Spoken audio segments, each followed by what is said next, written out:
Yay, working helps. Yeah. Yeah. All right. I think it's episode 10 today, our special episode of Hash Church 3.0. Let's wait to go live here on YouTube. There we go. Yeah, we're live, guys. Welcome, everyone, for Hash Church 3.0, episode 10, but also the special episode, an episode where we'll be discussing our fallen friend, Horatio, fallen soldier. Yeah, kind of sad times to, as Etienne was just mentioning, gathering today for, to celebrate the life of Horatio Delbert, one of our Hash Church alumni. He was great. He always came on church and shared his information and got everyone kind of amped up. And he was always doing things that was different than most of the things everyone else was doing. And that's another thing that I really appreciated about Horatio. So I want to welcome Wade Laughter to the room. Good to see you, buddy. Good morning. Good morning. Oh, there we go. I hear my voice coming out of someone's computer. Let me make sure this is. There we go. You, Tad. Yeah, and I also want to welcome Etienne Fonte, another Hash Church alumni. How are you doing, Etienne?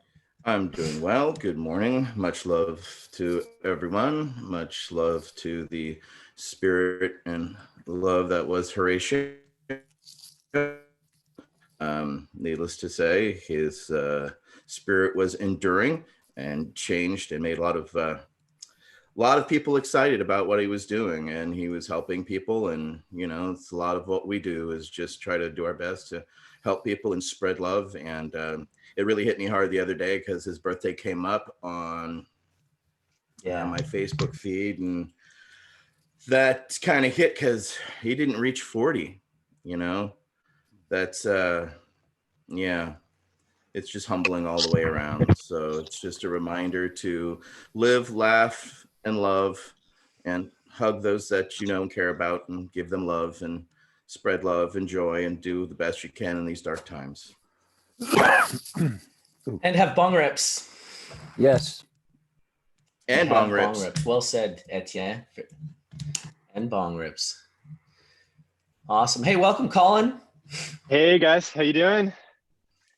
We're here gathering for a Hash Church episode. I'm always happy to gather with you guys. It's always a good time. It's a little bit of a sad episode today to be celebrating the life of a friend who's passed away, who did some great things in the cannabis industry. And I just thought, even though I hadn't really spoken with Horatio for probably a year or two even, I still felt the need to honor him on the platform, what he shared on the platform, and all the people that he touched.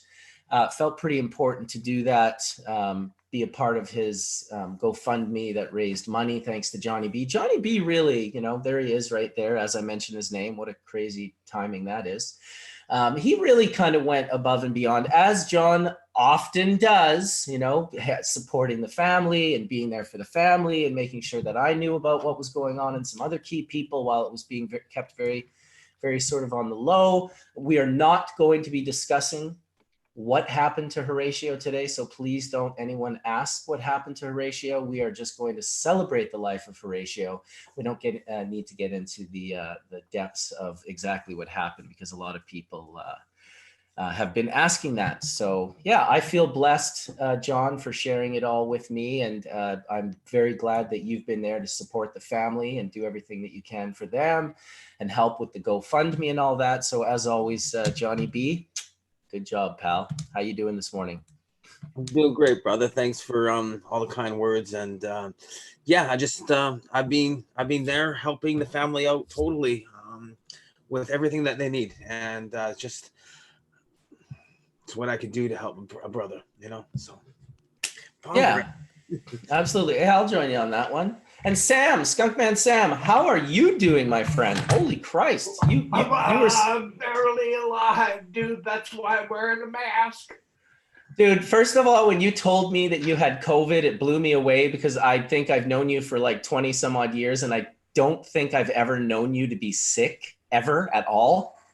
Like, do you get sick? I got very slightly ill in Barcelona at the cannabis event. Yeah, You when almost died. when And we my wife- almost died. That's what I'm saying. People don't even know that when you say that, that's not a joke. Like, your wife was in the hospital. I've never been sicker in my entire life. And you got a tiny bit sick. And you did it after we left Barcelona. Like, I never even saw you sick. Yeah, well, to be honest, with COVID, I was sick. I got it from my wife. And then I was sick for 24 hours in bed, sick as a dog. And the next day, it was 85% gone. The next day, 90% gone. And then it was over. Wow. It really speaks to your immune system, Sam, because that's some next level crazy shit. I mean, you're not a young man, first of all. You're getting up there in age. And that's I'm amazing that diabetic, you I'm just... overweight and I'm an old fucking geezer. Well, I didn't want to go too deep into it, but there you go. Good for you for surviving. Wow, that was that freaked me out. Yeah, Aryan got it as well. I saw Aryan was in bed and going through his COVID experience. Crazy. That was just in the chat room. His experience was, he made it pretty real. It's pretty cool how he kind of went through what his condition was. He started jogging again. He talked about The Rock, what happened with him. And he started really explaining what to do and really getting to the people like, hey, when you get it, stay home. Try and build your immune system. We don't even know if that works right now, right? But yeah. Well, I'm glad you're okay, Sam, and I hope the wife is going to be okay as well. I didn't eat for 24 hours. I was in bed for 24 hours. I didn't smoke for 24 hours. It was the first time I haven't smoked in 50 years. Holy! So now you know that shit was real. If Sam didn't smoke for 24 hours, that was probably, I'd say, 20 hours longer than he's ever gone without a puff. Something like that for sure. But I was in China one time and I barely smoked at all in China, but I did. Oh, I can picture you. I know exactly how you did it too. So I'm not going to go into it in detail, but I can picture it. Hey, welcome to the Dragonfly Earth Medicine. Josh is in the house. How you doing, brother? Good morning, everyone. Doing well. I got stung by a bee the other day, so I kind of have a little bit of a stung eye. Everything's good. You got stung by a bee on your face? Yeah, a wasp just like fucking came out and just directly bit me like right here, right on the eyelid. I was going to say there's no way a bee bit you. Your vibes are too high for a bee, but a wasp, now that makes sense. I don't think wasps I have a lot of wasp friends. Yeah, you're right. They do sting, but bite, sting, they hurt. And when you get it on your face, I can't even imagine. We have a lot of bears on the property. Man. Yeah, there's a lot of bears on the property, and Sky's got these crazy bike jumps out there, and the wasps made a huge nest in his berms. And I came out in the morning, and there was this giant like hole dug out of the berms, and I was like, all these bees flying around. I was like, oh shit, I'm gonna go check this out. And I had my camera with me. I'm like, oh, I'm gonna film this, and I walk up to film it. And they just fucking attacked me. They just came out and went bang right in the eyes. Oh shit! Damn. I ran around and I was like, well, usually the wasps are really awesome, and you can just be like, hey, I'm here. But when their house gets ripped out of the ground by a bear, they're pissed off. So it's not COVID. So that's what happened, eh? A bear opened that up. Yeah, we had a bear, a mama, and 2 cubs in the tree, and I think she dug it out with her 2 cubs. We got the same thing in Lions Bay right now. They were in my neighbor's yard yesterday. 2 cubs and a mama just cruising around. It's, black bears, no problem. Squamish has had grizzly bear hanging out for the last month. And they finally were like, yeah, you know what? As cool as we are, we got to get rid of this grizzly bear because this thing's 700 pounds and it can literally eat people out of their cars. So they had to put it in a, trap it and bring it up north, I suspect, up to the Yalakum Valley or something like that. That's cool. Yeah, we've had some grizzlies in our community here recently over the last few years, and recently we've had a couple grizzlies in the community. They act a lot different than the black bears. They're really awesome. They're still cool here. Hey, Mark, what's going on, brother? Hey, everybody. Hey, Doc. How, How's everyone how you doing? feeling today? Yeah, let me get this Hey, Mark. adjusted. How you doing, brother? Doing good. Just chilling out, trying to stay uninfected. Glad Then Sam. don't go to Sam's place. Yeah, exactly. Oh my God. Oh my goodness. Well, welcome, Dr. Mark. It was beautiful words that you wrote about Horatio the other day in the Hash Church there. I was quite taken aback by those words. It was, I know we had our own discussion, but it was nice to see. You know, he was a very, I'll never forget the first time I met Horatio through Johnny B. John was, you know, John's always like excited like a kid in a candy store. You know, he's like excited like a kid in a candy store. He's legitimately like, you can't be upset with John because his excitement is that of a small child. He is so excited about whatever it is. Well, he came to me this time and he was like, dude, I met this guy. He's doing extractions with limonene. They're like terpene extractions. I got it right here. You got to try it with me. He's like beyond excited. And I'm kind of like, he gives me some and I've kind of put it on my desk and I'm like, yeah, I'm not touching that fucking shady shit. Like I'll just leave that right there. And then time kind of went by and I was kind of like, I was looking at it. I was like, this stuff does kind of look crazy. And it's got that crazy smell. So finally I took a dab of this shit. And it was definitely the early inception of Horatio's, of his extractions. And I'm sure it was Dr. Mark who helped him figure out how to distill out the citrus oils, the 5% citrus oils that show up in a 5-gallon tub of D-limonene. And these are, if you watch The Inner Sanctum with Horatio and I, that's where I did my first solvent extraction. He actually had me pour the limonene through the tube. There you go, Bubba Kush right there. You're on mute, Johnny B. He's got the D-limonene right there. And this is the number one. So the very first one he made is actually sitting on my desk in my office, and it was with Mitigation, which was pretty cool. And yeah, like you said, Mark, I first met Horatio at Ignite Smoke Shop through Brandon, and in the basement, and they were like, "You got to meet this guy downstairs. He's like just like amazing." And I'm like, "What downstairs?" And that's how I met Horatio, was through Brandon, through Ignite Smoke Shop. And Rihanna, yeah. And I went down there and like, this guy's all about research, just like you are, John. You got to go down and talk to this guy. And I went down there and like, "Hi, I'm John." He's like, "I'd be making these extractions." And I'm like, "Oh, I need." I think he found me through. I think he found me through Jim Frere. Remember Jim? Yep. Marcus? Yep. He did. And so Jim and I were on an Adam Dunn show. Maybe I want to say like right around just before 420 in 2014. And so Horatio had reached out to me, and I don't even think he knew who I was. I mean, I barely used Facebook. Well, I didn't barely use Facebook, but I didn't use it really to reach out sort of to cannabis people. He was one of the first people who sort of reached out to me and just started asking all kinds of questions. And it turned into a relationship where I gave him some background references on how to purify limonene, because he had been getting it from maybe not too reputable sources. And there was really a lot of question around, well, what is this, the intended use for? Because it is used in foods, it's, and derived from citrus, the citrus industry, but it is filled with all kinds of nasty shit in a technical grade. Like they have like an 85% grade and there's 15% other stuff. And this was simultaneous with having the discussions around THCA crystallization, which is, I went back, Marcus, you know what this really did? It was so cool to do this, man.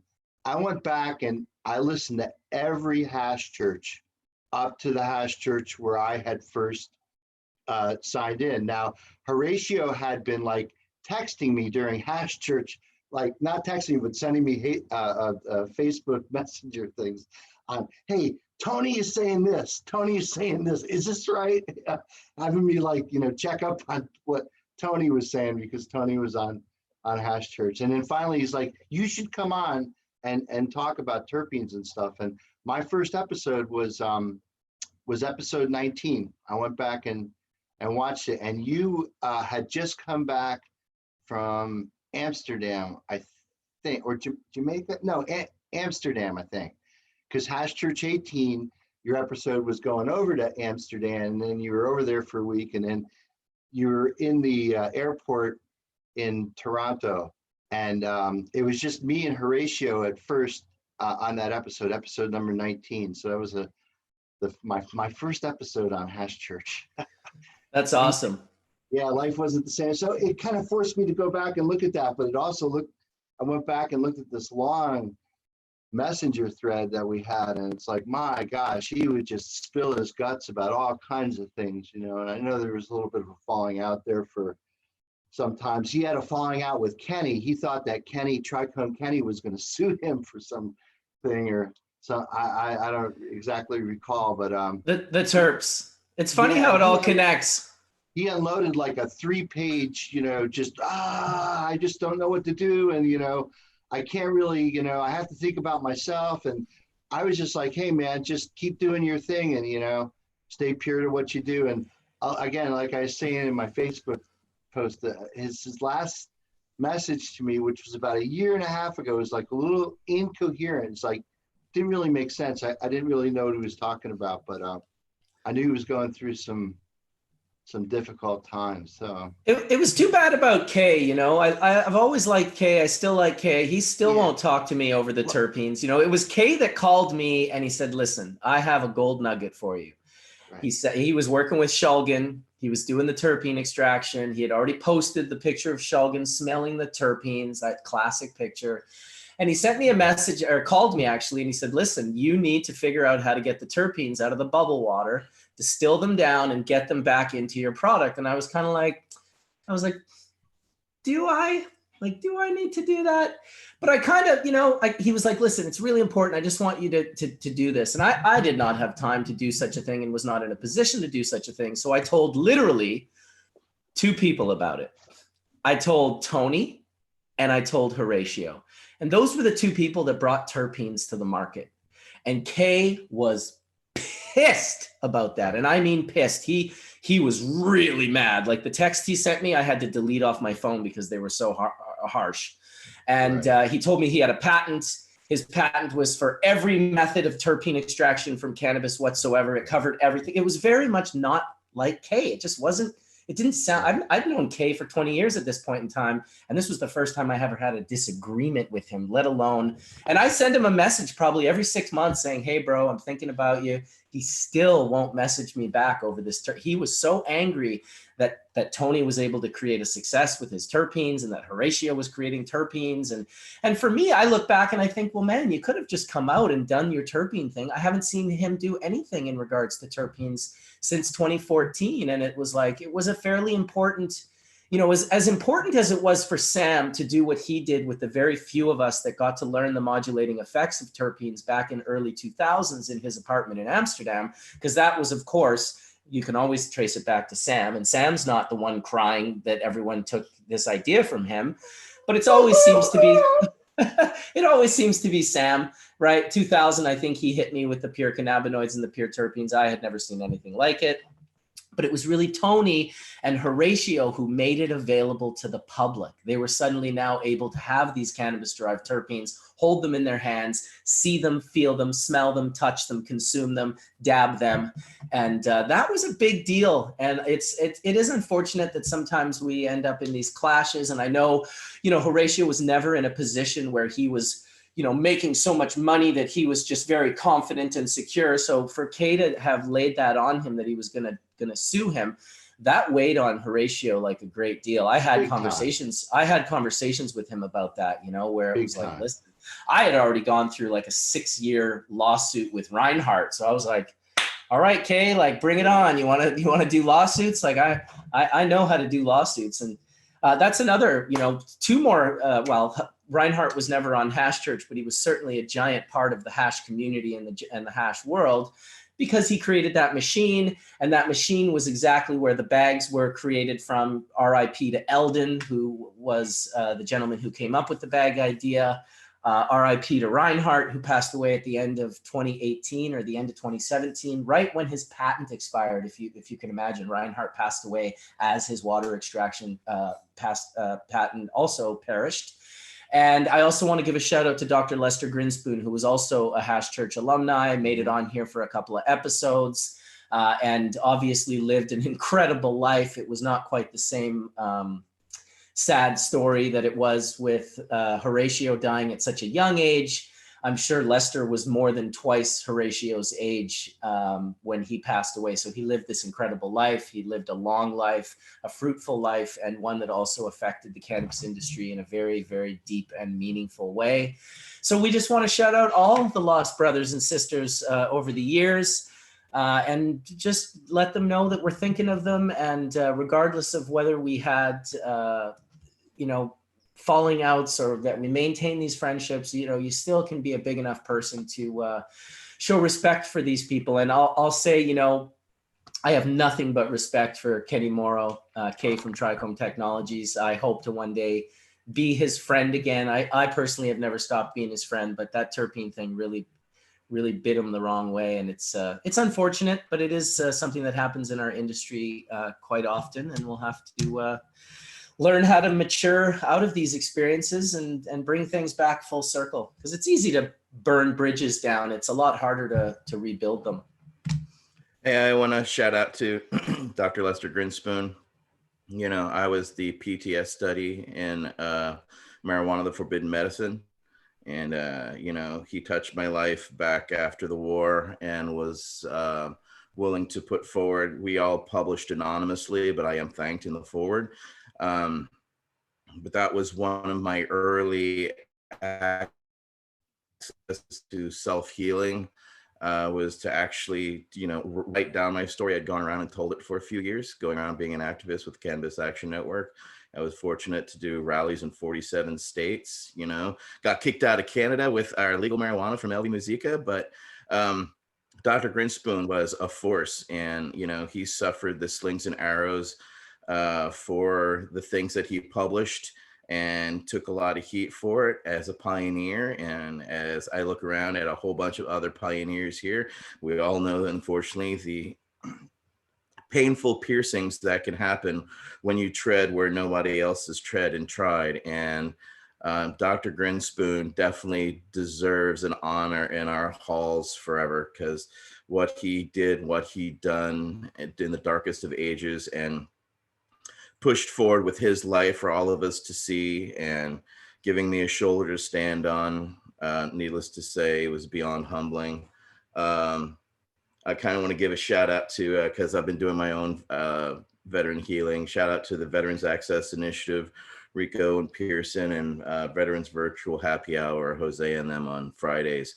Have been keeping me sane during this COVID stuff. So we're working actually behind the scenes. We have some really cool stuff happening. Did you all know that the Compassionate IND program, or at least the Investigative New Drug Program, was reopened by the United States government due to Epidiolex? Oh yeah.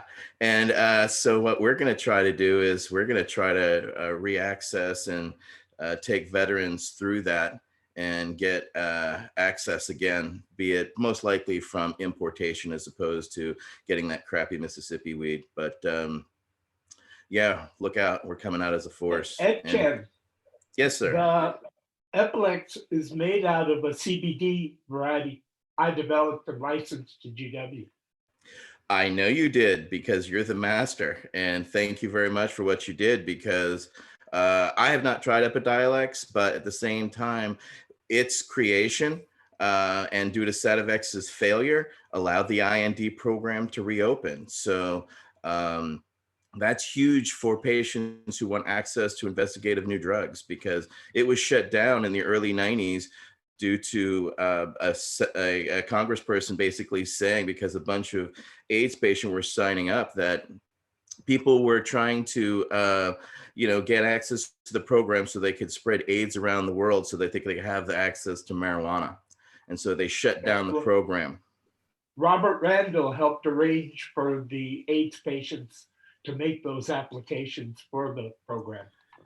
And for those who don't know, Robert Randall was the first person to win the right to have access to medical cannabis from the United States government, grown at the University of Mississippi in Oxford. So Dr. Olsoli and them are still at it, but maybe through this program, we can get them to grow some good weed finally by importing from either Israel or some of these other countries that'll force them, even Canadian weed, which would be able to import for the Combustion IND program. Speaking of, which would you recommend as access of your Canadian weed? What would you recommend to us American veterans, companies, etc.? We would recommend regenerative hemp or cannabis grown organically, because we find that the chemicals that are often used in the grow can affect, the mind space of the medicine afterwards. So especially with, people from the military and stuff. And there are more people in our area in the Kootenays that have been licensed recently that could provide you with some of that medicine, which is, I'm going to say, somewhat new. I mean, the licensed producer program here in Canada has not been set up to really produce, like, let's say intentional medicine and whatnot. So, I would love to hook you up with a couple of people in our area and see if it would work out. Some of the problems in Canada with organics as well, just like it's the same problem in California in the Salinas Valley, is that trying to grow organically while everyone else is bombing avid and malathion on their avocados and their raspberries and blueberries makes it damn near impossible to grow organically. You really have to make sure you choose your farm position wisely, and also potentially hope to control your neighbors' farms if they're being farmed, or if they're being sold to people coming in with the intention of farming, because the amount of people who grow conventionally, which is the word they use for poison, is just astronomical. It is absolutely astronomical how many people. And so we've seen this. We've seen organic cannabis fail pesticides and without ever having sprayed a single pesticide on the plant. So that's kind of disconcerting when you think of the energy and the time and what it takes to do it in the right way. Also with Health Canada not really allowing, kind of like the US was there, where microbial counts, you were failing in microbial counts and they weren't necessarily the microbes that were the negative microbes. So these things have a long way to go, I think. Like obviously in Health Canada's programs, you're not allowed to have this sort of full closed loop, like have goats shitting over there and have your compost. Like it's very, very structured and very controlled. And hopefully, people like Josh and Kelly can have an influence, and that more and more people, I think the way to talk to these people is through the words terroir and Appalachia, and understand that we can't scrub those things out of cannabis the way we haven't scrubbed them out of the wine industry and out of the grape industry. If you ever considered offering that to the wine industry, hey, let's scrub the terroir out, grow in aseptic rooms with lights and nutrients, salt nutrients, and let's see what kind of wine we get out of that. I think that community would be like in an uproar and say, well, you can't do that. That's like the most important thing when we grow our grapes, next to the genetics themselves, is the terroir in which we grow. And so if the Canadian cannabis program, Health Canada, can start understanding the value of terroir and how it applies to cannabis, we may very well get to that place that you're already at, Josh. There are two different crops though, Marcus, because grapes are grown in native earth. Yes. Cannabis, very little cannabis grown outdoors is actually grown in native earth. Almost all of it is in bags or man-made soil. Yes, that's true That's too. So in the case of the regenerative farmers and even some of two of the licensed farmers in our area, they are growing in native soil and they are growing outdoor varietals. And with the help of some of the genetic research going on with like Daryl Hudson and Implanta and all that, there's hemp that's being tested still outdoors and whatnot that can finish out here, because as we've stated before, Kelly and I have personally grown out a lot of the hemp almost all of the hemp varietals. I mean, you can't say all, but a shitload of them we've tried to grow them outdoors out here, and they just don't finish, and they don't have the same flavor or the same profiles. So getting an outdoor varietal that works out here, that's also registered in the Canadian hemp bracket is still in process. And let's say since the licensed producers here in Canada have somewhat had a failed run, you know, and the Canadian government is seeing, you know, how this isn't working. There's change coming to our community, and you know, there's people that are looking at making changes, and maybe Etienne or something, you can like talk to the Canadian people about like what California has done with microbials, and California only tests for human pathogens, if I'm correct, which are, you know, like E. coli and botulism and listeria. You could maybe name off all of them, but and I think, you know, using human pathogens as a you know, something to test for, and heavy metals, that kind of makes sense to me. I have a question. Hey, Because Josh. of soil, not everybody can prep their soil properly, okay, which is true, right? And I have veterans, and a lot of people ask me, well, what's the best over-the-counter soil that's on the market that you would recommend for cannabis growers that don't have access to do what you beautiful people do up at Dragonfly and others that actually prep their soil? What would you recommend as an over-the-counter soil that you could add to, etc.? I mean, go ahead. I like Build a Soil a lot. I think they have a lot of options for the home grower. They also offer some cover crop solutions for you. You know, I think that's a good way to start. And then there's also super soil recipes online that you can easily look up and mix and match your favorite amendments from, you know, such as, you know, the Dem Pure offerings that you have. You can mix your own soils pretty easily. And it doesn't really require much space to do something like that if you're doing, you know, a small grow for yourself.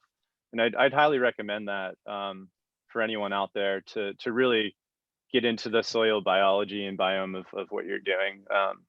So, and I wanted to interject on what Josh was saying about growing at scale with you know, regenerative practices.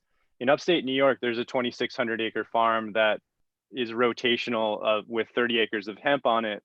And all we do on that farm is grow regeneratively using cover crop. And then we you know, it's in a rotation with other crops. So it's very much on a schedule, much like a you know, conventional farm would actually run their schedules. However, the inputs are actually forged from the land itself, also doing carbon sequestering and things of that nature. So I think what I've seen over that time working with that project, I've seen, you know, a lot of trials and tribulations, but I now feel, you know, it's plausible to do this large scale. And I do believe that is something that we can all look towards. I was just sitting here talking about all the organic growing and stuff like that.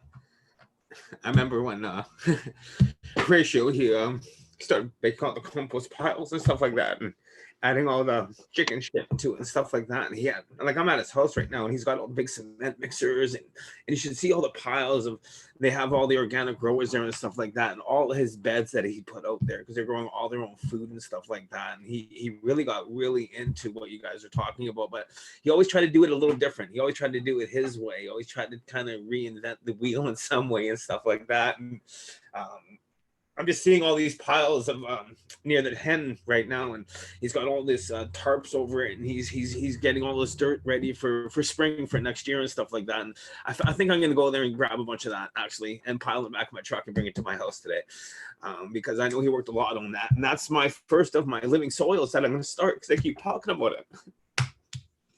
Hey, big hugs, Johnny. Grow some herb and Horatio's. Grow some herb and Horatio's soil. I'm totally gonna do that. I could see it there as you're talking about it, and thank you for talking about that, because I just forgot about what he was doing there, and then now seeing it there, I'm a little teary-eyed about it, of course, because he's a good friend. But it's pretty awesome to see just what we always put, and he was always saying the terps, we got to get those terps going. He was always about the terps, and he knew that the generative way was how they were going to get the best terps, and then he went into hydro, and I'm going through all this hydro gear right now, and I mean, he literally tried reinventing growing, guys. It was like these spinners and all these tubes and discs, and it was and he was always trying to get there. And when regenerative soils come into play here and all these living soils and stuff like that, like the flavors that we're getting from the cannabis is just so amazing. And really it's really cool to talk more about that, about trying to get those terms, trying to look at that whole natural thing. And that's what Horatio was all about, was all about natural. He didn't want any chemicals in anything. And if he did an extraction that had anything that was sprayed on it, he'd give it back to you. It's like, you can't spray anything on there. It had powdery mildew, so it's not working. And it was he was always chasing that. And I saw the soils as you're talking about that. And that's how we really got to give back, is by growing and getting those terps and living what you love to do, right? Well, I'll tell you, we have it all on record, like there's a lot of Horatio recordings on Hash Church. And in fact, there's a lot of all of you guys on Hash Church. We're all going to meet our maker one day and pass on it. We'll all have done a ton of different things, but the amount of time and energy and talking and sharing that you guys have done here on this platform will and should live on for a very long time. I have them all backed up. I've removed them all, copied them all off of YouTube, so they're secure on multiple hard drives. I think of it as very, very priceless information that I never, ever plan to monetize, but always plan to share and give away. And make sure that, what a great thing. Like Mark said, you can go back and you can watch literally hours and hours and hours. I think there's probably half a dozen.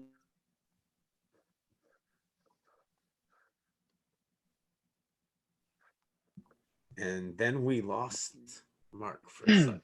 Did he freeze up, Marcus? He got his freeze on. He got his freeze on, but like what Mark was saying, I like that face that he's been left with. That's a good one.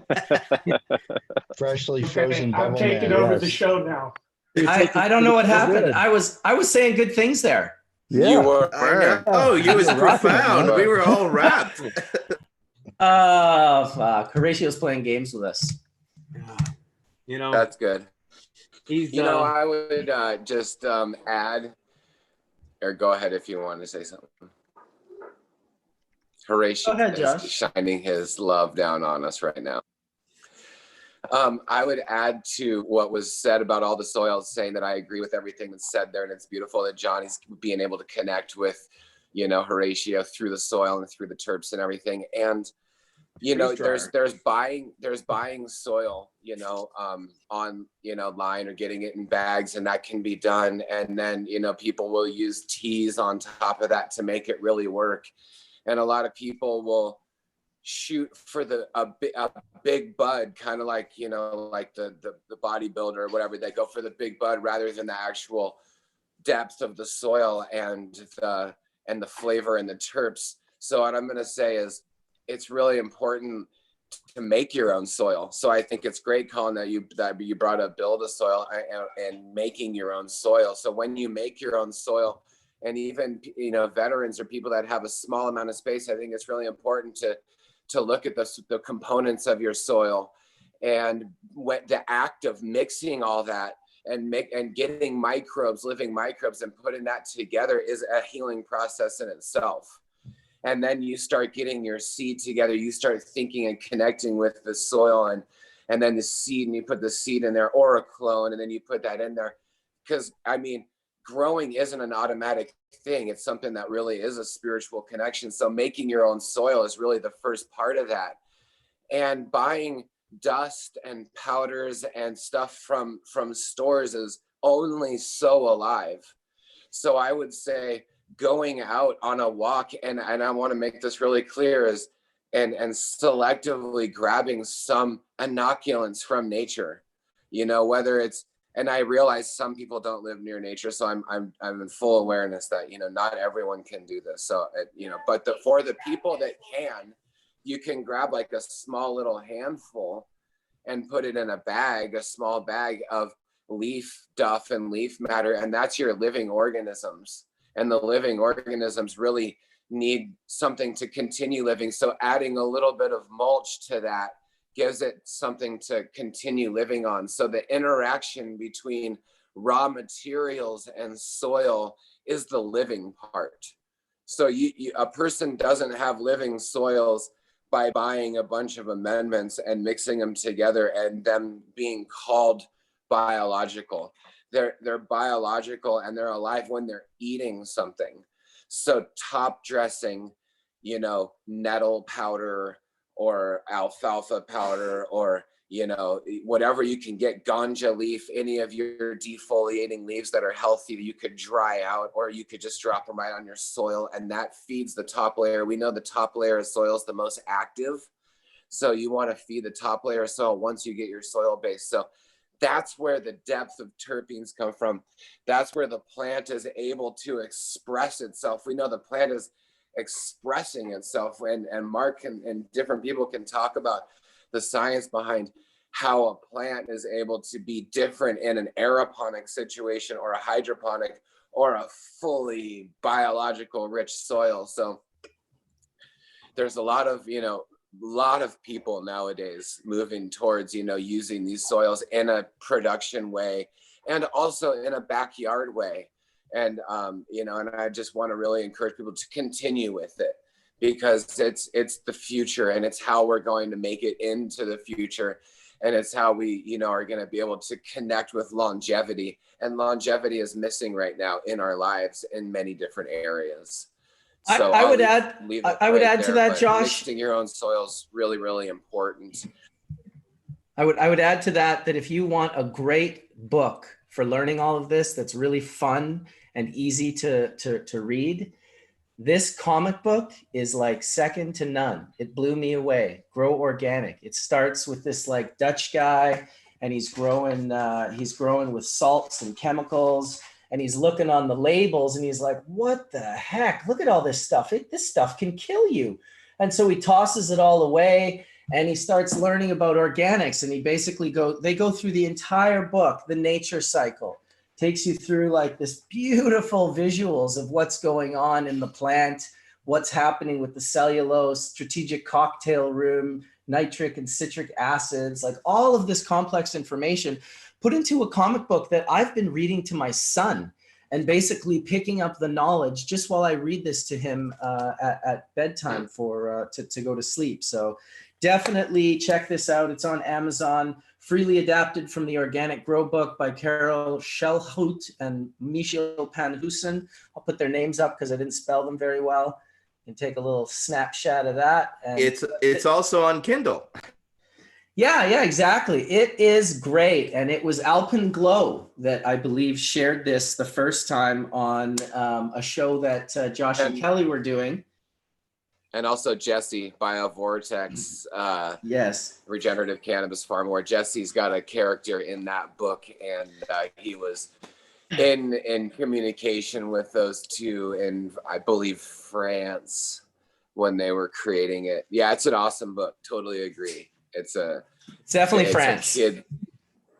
Kids book made, you know, for, you know, everyone. Also, Rodale's Guide to Compost is a really good base from the 40s till now, you know, that, and they continue to bring information about regenerative farming. Another thing to look into is in your local community is municipal compost and municipal dirt that's being made in your area. The issue you might run across, and you can ask them for testing, is if there's any roadside sprays or any vegetation that's been used from, say, golf courses or something that can contaminate the soil. So maybe before you use a local municipal compost, hi Alice, before you use the municipal compost, maybe ask them if they have testing for fertilizer residuals or herbicides or fungicides. So municipal compost is also kind of like, when it's good, it's a local soil that has organisms from your local area. And we could go on and on about soil, but blessings, Alice. How are you today? How are you holding up in your community? Hey everyone, good morning. Happy to see you all. Sorry I'm late on a Sunday. I woke up kind of late today. I am well. The sun is shining today. I've been kind of stoked that there's not that much smoke in the air here in North Cal. And pretty excited to see the Soil movie too. And you were talking about the soil, and I can't wait to see the Kiss the Ground.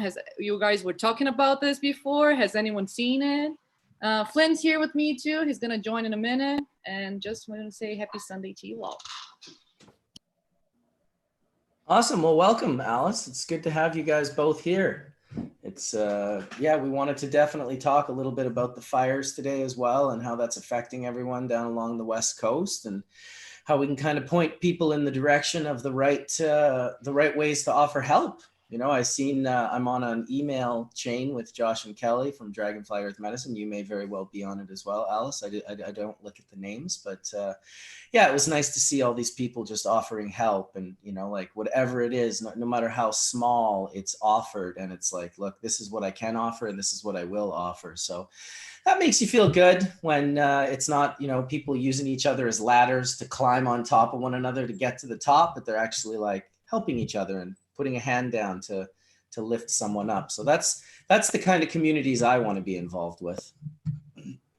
Yeah, and during this time of political turmoil and environmental turmoil, there's just a lot of divisive potential out there, you know, who's going where, you know, which direction and everything. And even in the cannabis space, you know, we've talked about it. It can be a competitive space because people are trying to make it work with ideas and all that. But, you know, what we've really done within our community is just really bring in the supportive aspect and realize that us all coming up together is a success. And part of the success is just supporting each other. So during this fire situation, I mean, it's been a long, like almost a month now of problems with fires in Oregon and in California. And some people have been awoken at night not knowing there was a fire, like the ones in Oregon recently, and definitely California too. But what, you know, as far as Oregon goes, some, you know, a lot of those fires started during that night of wind where it was 70 miles an hour wind, and people didn't even know there was a fire. And by the time the fire came, it just engulfed everyone.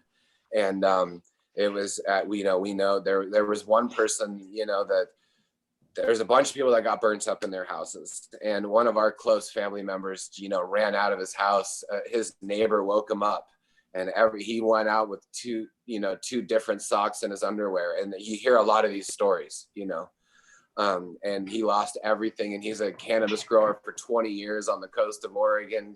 They love to Sheldon. And, you know, he lost all of his clones he's been working on. And our family members in Portland, and Meg and Liz and Pat and a bunch of people, Casey, you know, helped get a lot of his strains back to him, because he gave plants to people in the Portland area and they were flowering out, and people went to their houses and took clones off flowering plants, you know, to get back to him so he could continue his journey of, you know, breeding and get his life back together. And he's working on court cases right now against the electric companies because electricity went out, and then the fires are all over the place, and the electricity came back on again.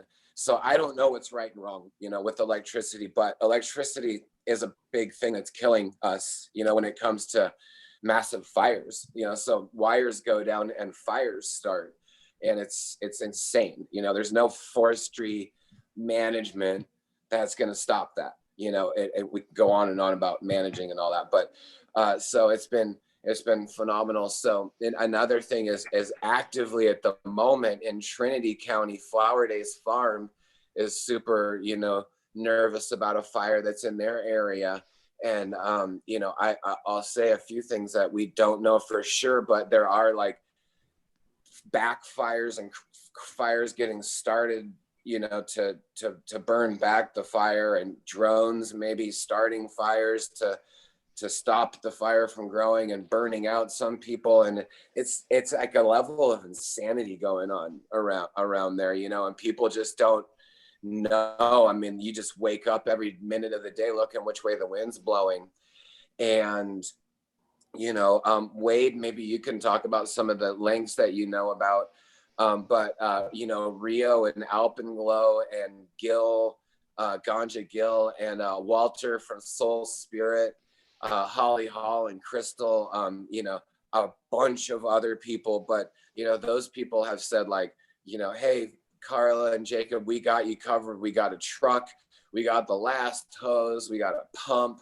You know, we're coming. What food do you need? We're on our way right now today, you know, and maybe it was yesterday in the afternoon, but it's like right now where they're bringing over a total support crew for them. And I would just say, you know, we have our network because you can only have what network you have, but, you know, people are really willing to help one another right now. And it's really important to band together and also to help protect each other, because insane people are out there, and take this opportunity to prey on your property. So as you're evacuating, reality is true. You have to fucking guard your property too, because assholes are coming to fucking steal things. And so it's insane. So be diligent and strong, and, you know, use, you know, your community. And, you know, I just want to give special love to the Pure Certified community and all the people that are beyond that are helping people. And the fires are crazy right now. Wade, do you have any input on that? Because you've had a lot of input. Also, Valerie Corral in Santa Cruz. You know, big love to Brett and Dos Perros, who did lose his home completely. You know, and I know Valerie right now, you know, has said that all of the floor space in her house is taken up by people who have lost their homes. Yeah, Foxworthy Farms, who supports us in Berkeley, Martin O'Brien, he just lost his house and part of the farm. Part of it was saved. It's just the winds are so random. I mean, it's amazing what survives and what doesn't. So much love to Valerie and everybody else. I know they've had a very challenging time. I heard.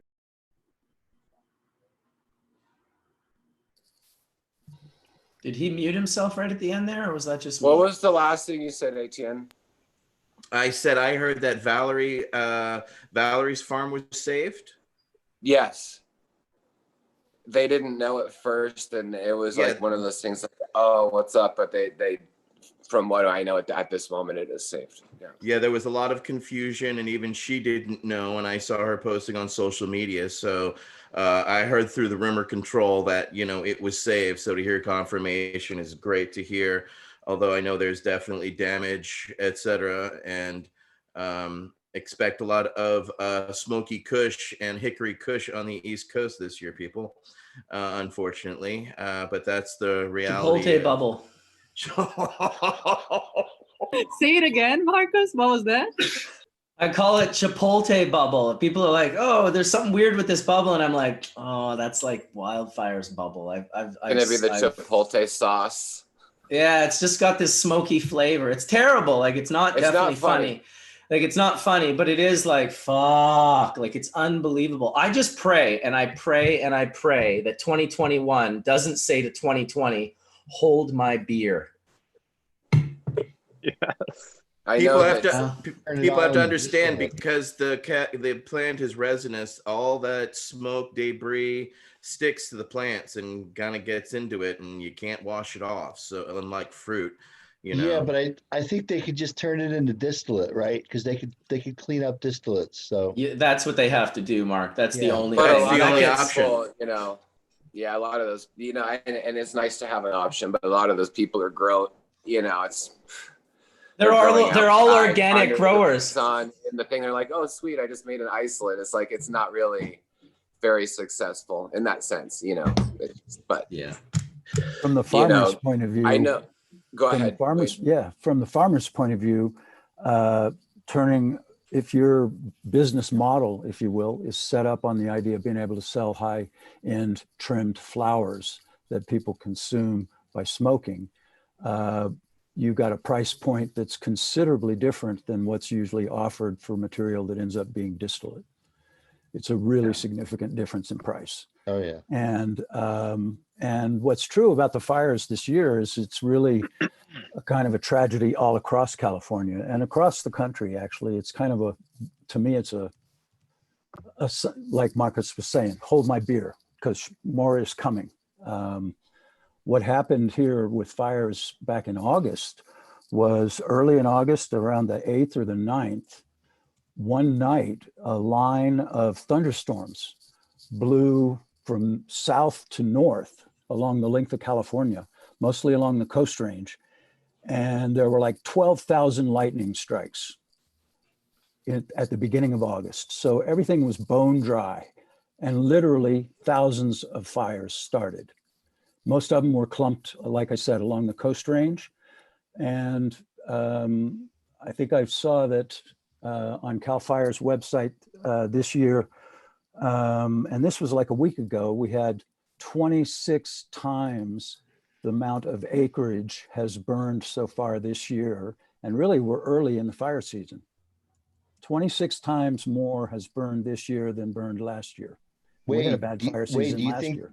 Do you think there's, I know that this is overhyped in the news a lot and certainly things that we should be concerned about, but do you think there's a direct correlation to climate change?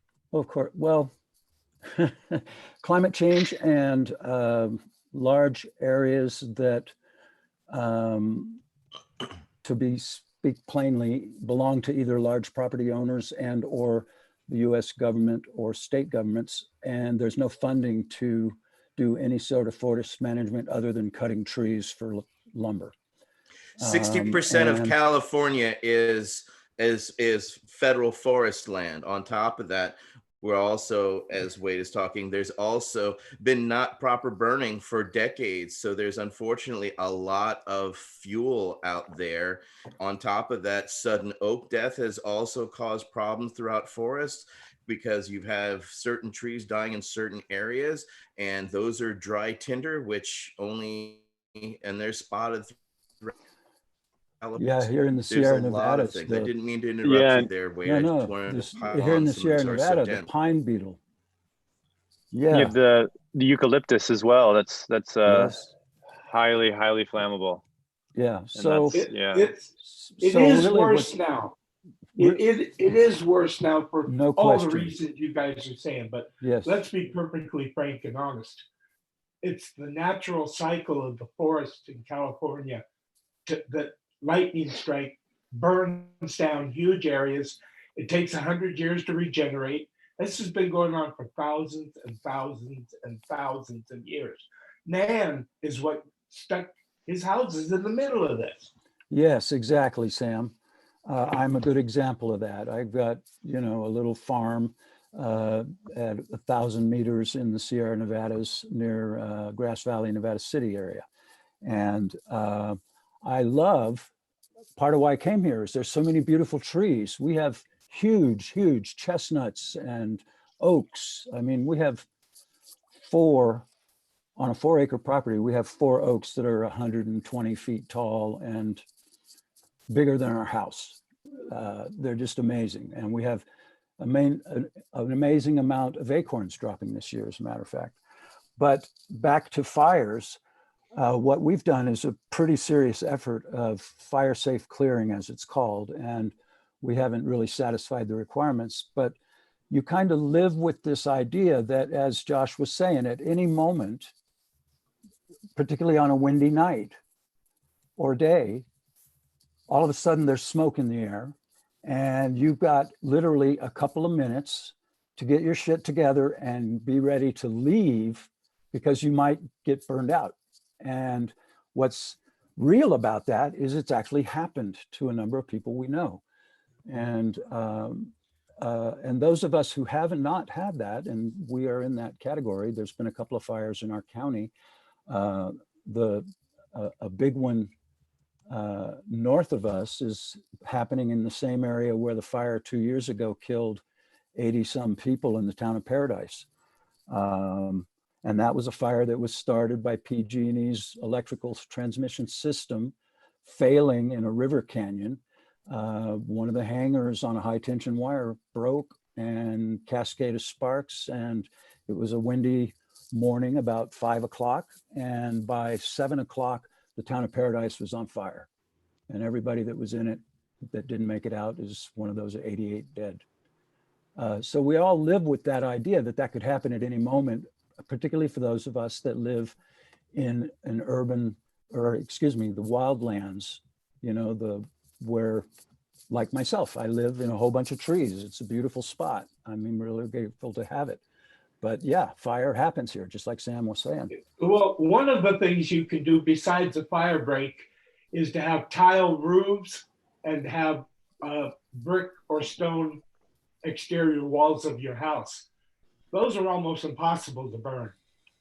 Yeah. Another really good thing to do is a lot of the conifer trees and things that are right directly around your home. You cannot have those a conifer tree right around your home, and then have more grassy or garden areas right around your home, and then putting a sprinkler on the peak of your roof and hard plumbing in, like with maybe a metal conduit, sprinklers on the top of your roof, and turn them on so there's like a wall of water coming down your roof. And a lot of people have been able to save their homes with fire just going right around their house. So, I'm a little nervous that everyone's just like, oh, we gotta cut all of the branches and trees down in order to save ourselves from fires. And I just want to encourage people, instead of burning off your branches, consider digging them into the earth. Consider putting those branches. If you leave them around your house, they're going to burn anyway from the sparks in the air. And to speak what Collins was saying, saying, find a mini excavator or someone and dig them into the earth. Go ahead, Etienne. Eucalyptus trees are not only a problem, they're an inundation problem, because California brought in a whole bunch of eucalyptus back in the day. I think 27 different varietals here, and they're not indigenous. They brought them because they wanted them to grow paper or grow wood. Unfortunately, the microbes in the soil causes the wood. You just broke up there. Second, the oil also kills of everything.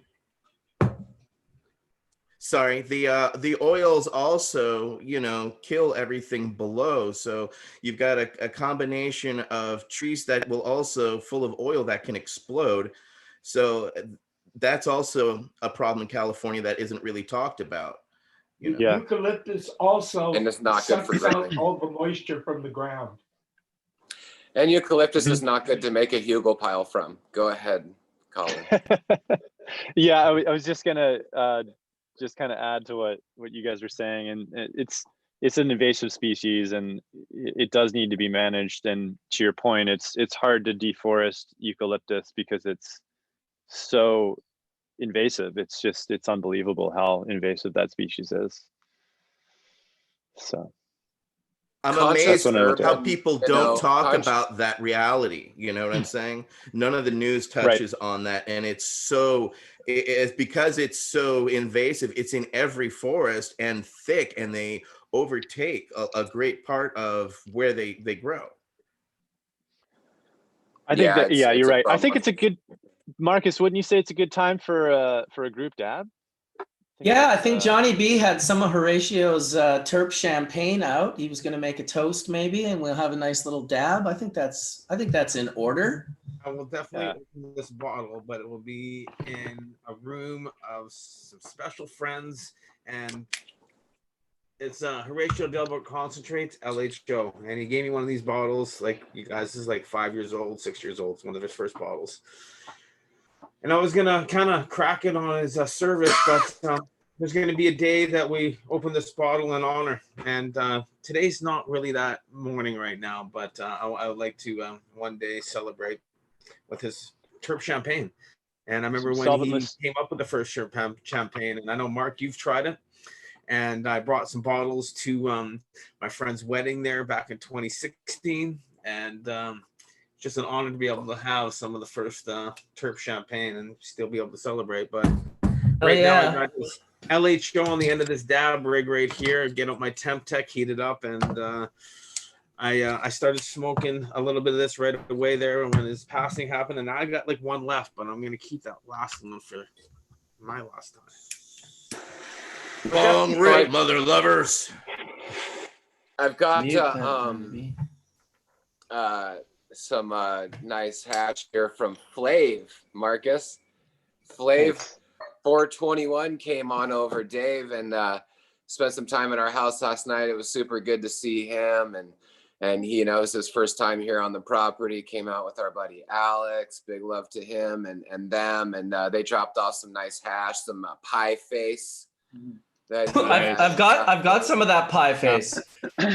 Yeah, nice. Yeah, he left. Good. He came here and we squished some pie face, some Renee, some OG. What was it? It was like it was Trop Santo crossed with cookies. Oh yeah, I think that's what this. I think that's when this one is, Dave. You'll remind me. LA Joe right now is. I'm just sharing it with you because I'm just dabbing it right now, and it's been like 6 years old. Wow, I can't believe the flavor is still there. Like totally, that's so flavorful. Well, it was literally made with terps. Did you save it in the freezer, Johnny? It's been in the fridge the whole time inside my little box here. Specialness. I got D420K's first little dry sift he gave me. I got your first dry sift, Mark, on a card here when you did your first sift for me. I got everybody's little bit of box in there. I like all those memories is all in this little box of trippy stick box I even got from you, dude. But if I open it up, I got all the little treasures that we've done over the last little bit, with the first static sifts from right here to some of the first Limi to some of the first dabs that we made to all the little histories of the stuff that we've done over the years. It's pretty cool. You can see, like when we laughed so hard after that dab that it took me 45 minutes to make. Oh fuck, that was hilarious, man. Like, yeah, and laughed our heads off and stuff like that. But I mean, it's I can't believe the terps in there and stuff like that. Like, so amazing. The banger's pretty, Chaz though. That was one thing, right? But Chaz'd out your banger. Yeah, is it the time? I was gonna say, is it the time for the? Oh no, it's the time. Are we doing slow starts? Cold starts? Little cold. I did a cold action? I did a cold start myself. I'll do a cold start too here. A little quicker. I don't do the cold start. Actually, yeah. I got some solventless THC. Had some good time sitting there on CCHQ doing dabs with Horatio and stuff. He pulled all the dabs. I got some great pictures of all of us together. There's one really good one that's one of my favorites. It's me, Horatio, and D420K, and I think Flowers in the background. You were on stage, Mark, and there's a big piece like this going out there, and it's kind of like a shout out. And Horatio's kind of bent down, kind of looking over. It's one of my favorite pictures. It's kind of like, we're just saying, hey, dude, it was pretty cool times. Definitely. Good memories. I don't like cold starting melt, just cold starting melt, and it got too hot. Just. It's a tough one. It takes a while to get just right. Yeah, what are you smoking, Alex and Flynn? What are you smoking? Now I just did some 24K to start the day. That orangey vibe. It's a beautiful strain that actually Todd from Resin Ranch brought up, and he has this great cut that has beautiful melt. And for me, it's like a morning orange juice. Seriously, super creative. We got a 24K taffy from Joey, and I'm pretty sure he must have made it with Todd during those times when they were at the Mendo hideout. Maybe it's this one. Oh, it probably is. It probably is. Yeah, we got some. We're still working on those varietals in that line right now. It's pretty sweet. Do you know what the taffy was by any recollection? No. Yeah. Okay. And this one, taffy was Angie. It was a test. That's what I thought too. That's from Brandon and Amanda. It's their Papaya Punch, cut. We washed it for the first time. They gifted us the cut, and then we washed it for the first time. We were doing also actually the melt test here. Just check out. Where is it gonna be? Give thanks. We got the strawberry guava cut from them and the purple punch cut from them. This guava is insane, dude. It makes the best hash I've ever seen. It's crazy. I'm getting really ready to make up the first bits of it from our light depth that we did this year, and it came out just so good because British Columbia had a good year. Nice. Yeah, the purple punch. Yeah, I've been wanting to get that strain since Mark put those terpenes underneath my nose when I came out of surgery, and it took my pain away. I really want to grow it, so I've been asking for it for like 5 years. So if I could get a cut of that, or even try it, like just actually have some of it to see how it affects me again, it'd be fantastic. All right. Well, hey Johnny, we're gonna get our trims done here, and we're gonna take like a big trip out to the coast, and we're going to come visit you and Marcus and some of there and spend some time. So we'll bring you what we have. And we just gave Flav some of our ruffle plant to try and to clone and whatnot. Dude, and stuff. John, but also John, we got the John Guava Punch. John had literally just gotten out of back surgery, like neck spinal surgery, when Dee and I went to put that purple punch under his nose. I brought 30 different terpenes that day in a Pelican case and sat by his hospital bed. And that was a super intense floor of a hospital. Like every single person had these crazy posts coming out of these casts around their necks, like attaching them to their beds. Like it was heavy duty. And then John is all like, hey guys, oh, what's up guys? Like just like super animated. Man, what a trip. And of course it's all filmed on YouTube. There's a video of us, that whole thing. Even when you can see him smell it and be like, oh my God, that like took my pain away just for a second. I pulled it away from you. I'm like, give that back to me. Yeah, you did. I've watched it so much. You guys are like in the park. It's got a really deep. What's that? It's got a very deep, like rich flavor to it, and it's kind of like I feel like a little anise or some kind of a deep licorice-ish flavor. If I'm right on that, I don't know. It's very nice. And then they made the Guava Punch, Brandon and Amanda, the Guava Punch seeds, and those turned out phenomenal. And I could probably bring you a few of those seeds if you're interested, Johnny.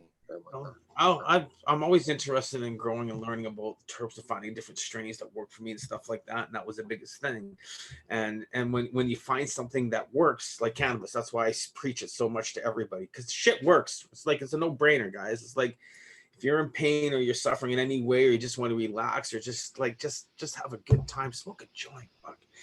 But that one smell, it was literally, I would pull it away and go, like, and that's when I started looking at, Save the Terps, looking at terpenes that modulate tea and how it helps me. That's why the big thing with Horatio was the terpenes. He saw how it helped me so much, because Horatio spent a lot of time coming over to the house and putting transdermal creams on my neck when I first came out of surgery.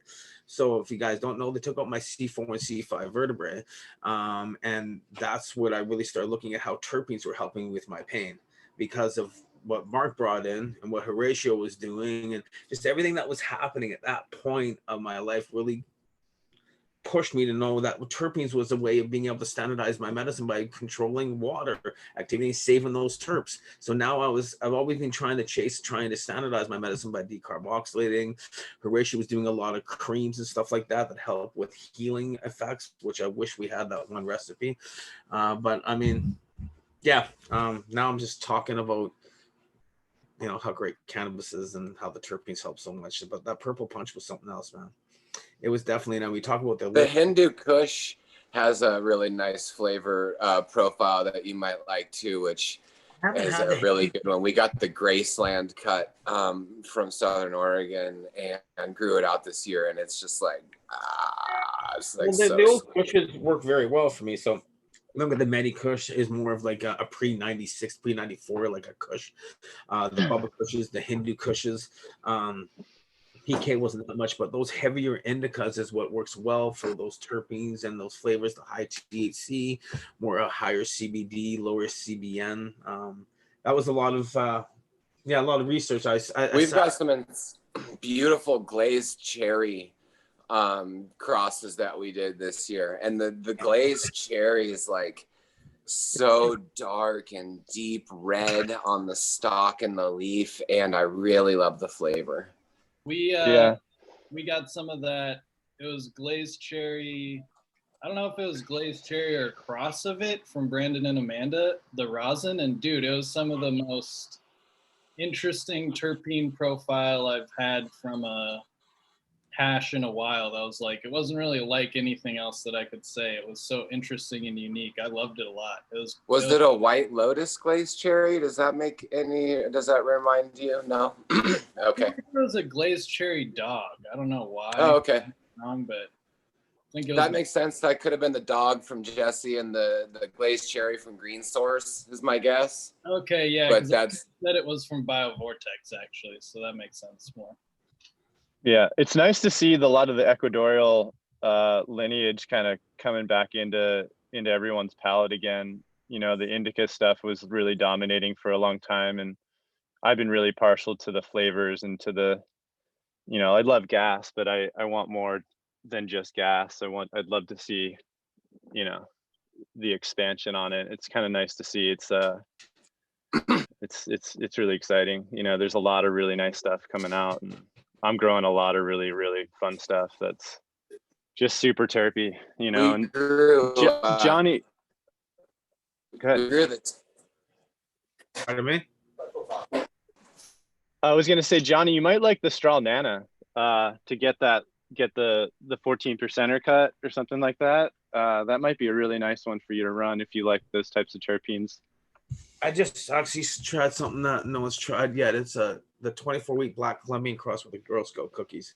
And that was that first joint you just saw me light for the first time when I first lit Hash Church, and I was sitting there smoking it. And that was kind of something really nice. So I'm playing with all kinds of different flavors, but I like the old school. So I'm kind of digging into some old vaults of some 88, 89, 91, some of the genetics from just, I guess, you know, that's what I grew up with. It's what helped me. It's what I like, those flavors, and all these newer flavors I've been hitting. And I was talking with Darren about it and stuff like that. It seems like the gas isn't there anymore. It seems like that old gas is just missing from the strains with all these new genetics and stuff like that. So it's the gas that kind of works. I like that. I like that dank. I like that gas. I like that flavor. Terpinolene. I think that's terpinolene. Yeah, And speaking of terpinolene, we gas? grew the Jack. We grew the old Jack clone again this year, Jack Herrera. Yeah, Jack is high in terpinolene. Jack and Darren's got that OG Kush from like 91, and everybody wants it because it's high in that. Yeah, I'm kind of looking at why are we losing it, Mark? What are they doing? You just want this. You need the sour cut then. Dude, I don't know what any of you guys are talking about. I love everything. I love it all. I just love all the different flavors and differences. And I'm like, I never seem to be complaining. I always have like 5 or 6 different things that are bomber in front of me that are just all different. I always have the Straw Nana. Definitely like always have some Straw Nana. It's like it's like picking the lead violin out of the orchestra and saying, "Yeah, I like the violin." Yeah, like the whole orchestra. I see you guys are mostly vaping on pipes with a torch. What do you have there? What do you have there? Sam, put that back up there. It's a Swiss perk. It's a Swiss perk for sure, with an e-nail, exactly. But what's unusual is I haven't turned it off in 3 years. It's been so it's on in the morning of her coffee, years, except for I took it to Jamaica for a couple of weeks. Ever since Trump got elected. As soon as Trump got elected, he turned it on, right? Oh my God, dude. That was 3 years ago, right? I left my D-nail on for about 2 years, and then one day I was in the shower and I came out and the whole bottom of the bowl fell off and it burnt a hole in my counter, and I unplugged it. I had to put it away. Hasn't been plugged in for years now. I almost burnt down my house. Don't do that. Maybe it's because I have a dabinator. They're built in Germany with discipline. Yeah, they're not good on humor, but they're great on engineering. They've Not dropped only off. that, but they work with both European and American electricity. That's what I liked about the Dabinator, to be honest. I always would like take my D-nails to Amsterdam, and then I would forget that like 40-pound inverter converter thing that they would give me at the Krasnopolski Hotel. It was I carried that thing around Amsterdam with me. That's how ridiculous this is. And when I finally met the Dabinator dude, he was just like, here, take one of these, check it out. And I traveled all around with that thing, and all I had to do was plug a different plug into the back of the unit. And I didn't have to carry any giant thing. And I was like, okay, that is pretty awesome. Also works with 12 volt. Well, now companies make them in EU. Earlier ones was a challenge, but I know like, D-nail, mini-nail, they all make EU units now. So dude, but you know what would happen? EU D-nail. Did you have it happen to you, Etienne? Like what happens when you take that to a different country and plug it in with a different plug with no inverter? I had no issues. Yeah. Well, generally what would happen to the D-nails when I first got them, and I don't know what years this was, 2000 something, it would pooch the whip. The electricity would go through and just instantly pooch the whip. And I have a video where I'm in my little apartment in the Krasnopolsky, and I've got the camera set up and I'm kind of moving around. I'm setting everything up and I realize it happens. I go over and I'm like, oh no, shit. And it was so fucking hilarious. I kept it in the video. I was like, oh, I got to let people see my reaction to this because it's so honestly like bummed and pissed. And then I find, I remember this had happened to me already at least one time. So I had bought an extra whip. Yeah, you may be. If you were, you'll be in the video. I think it was Tony for some reason, but you might have been in the video too. It's on YouTube. It's one of my Amsterdam videos. We plugged in the inverter, and you didn't plug in the inverter. I think I might have plugged it into the wall and blew it, and we didn't have the D-nail in the beginning. Remember that one? Was that Spain? Well, that might have been. No, that might have been Amsterdam the year before, which is why I brought the second whip. I'd have to go back and watch the video, but it doesn't sound like the one you did. We have on video that day after you had done it. In Amsterdam, yeah. Correct, at the Krasnopolsky. Yeah, the Krasnopolsky. Yeah, no. You have a different one. Mine worked fine, no problem in Barcelona. So yeah, I'm sorry to hear that, but I will know in the future to take an extra whip just in case. Dude, I'm telling you, that was like a super bummer. Hey, I wanted to give a shout out to my colleague, work colleague and friend, Shahed, who has just recently left Embark. She's going back home to Ontario, but she painted this photo of a trichome of mine. I took this photo at my friend's house in Port Alberni a long time ago. I don't know if it was over 10 years ago. The cultivar is Burmese fucking incredible is the cultivar. But she painted this little trichome photo for me up above my shoulder here, and I just wanted to give her a shout out and a thank you because you should have painted the one with your face reflecting in the trichome head.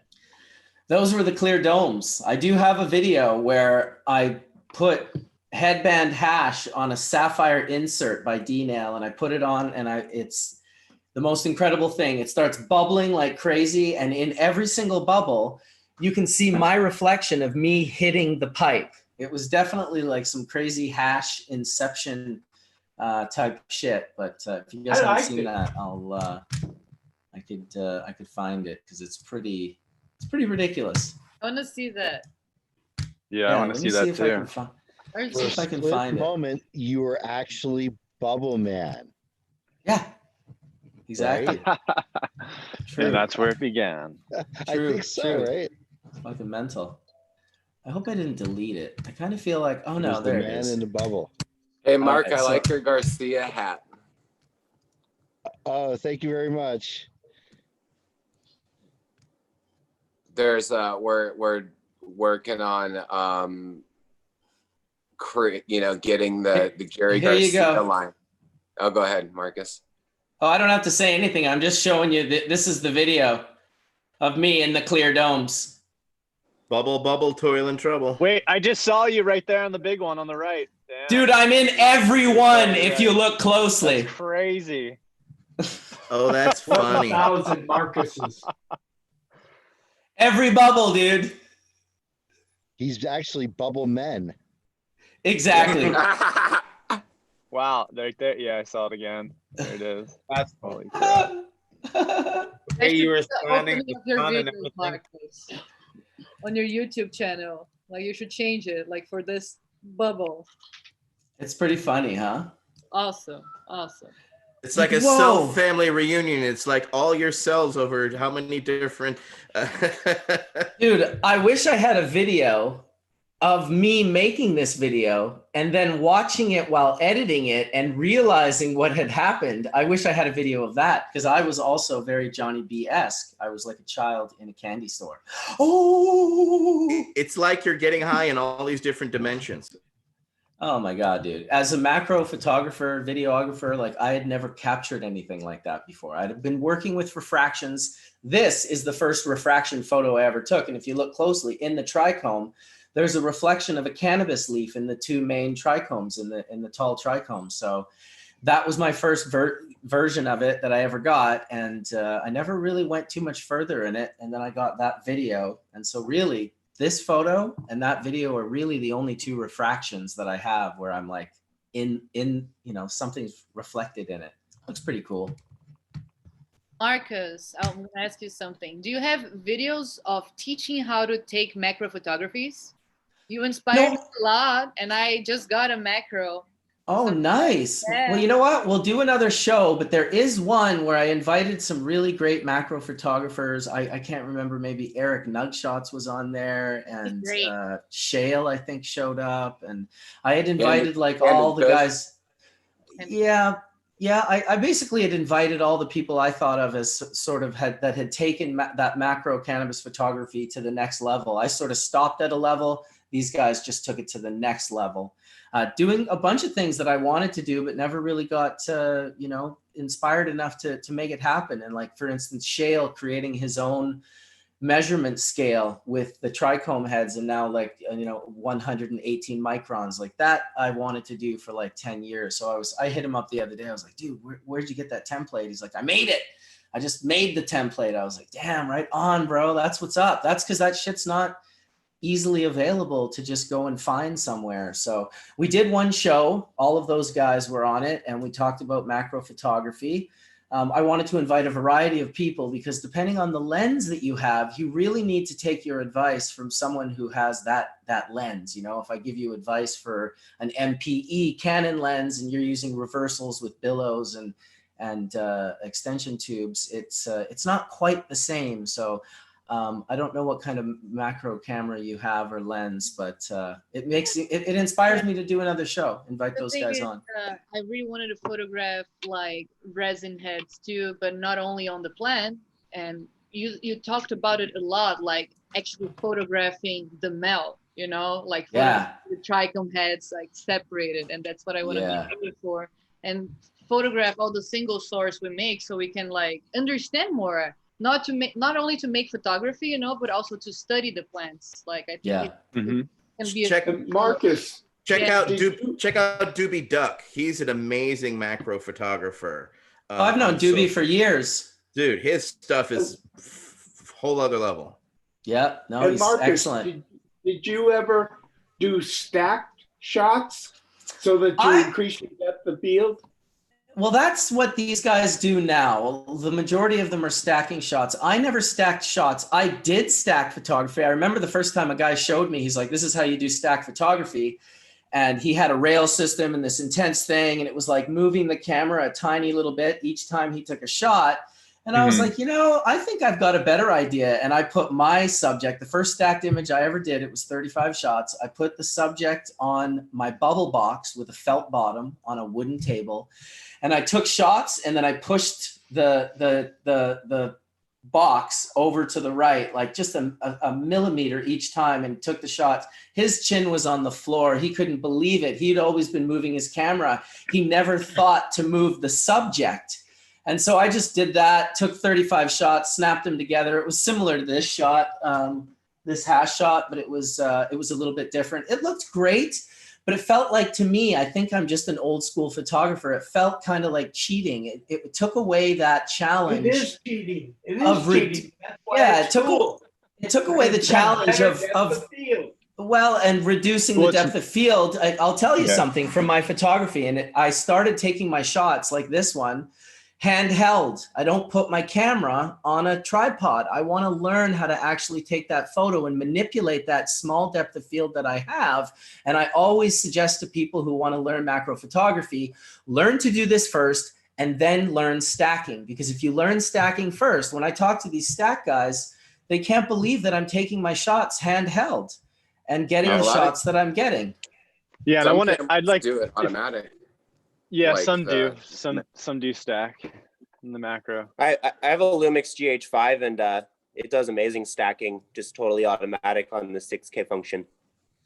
Nice. I was gonna say, Marcus, I think you were the first person I ever met. I think we connected as artists and creatives really, and then cannabis was kind of second for us.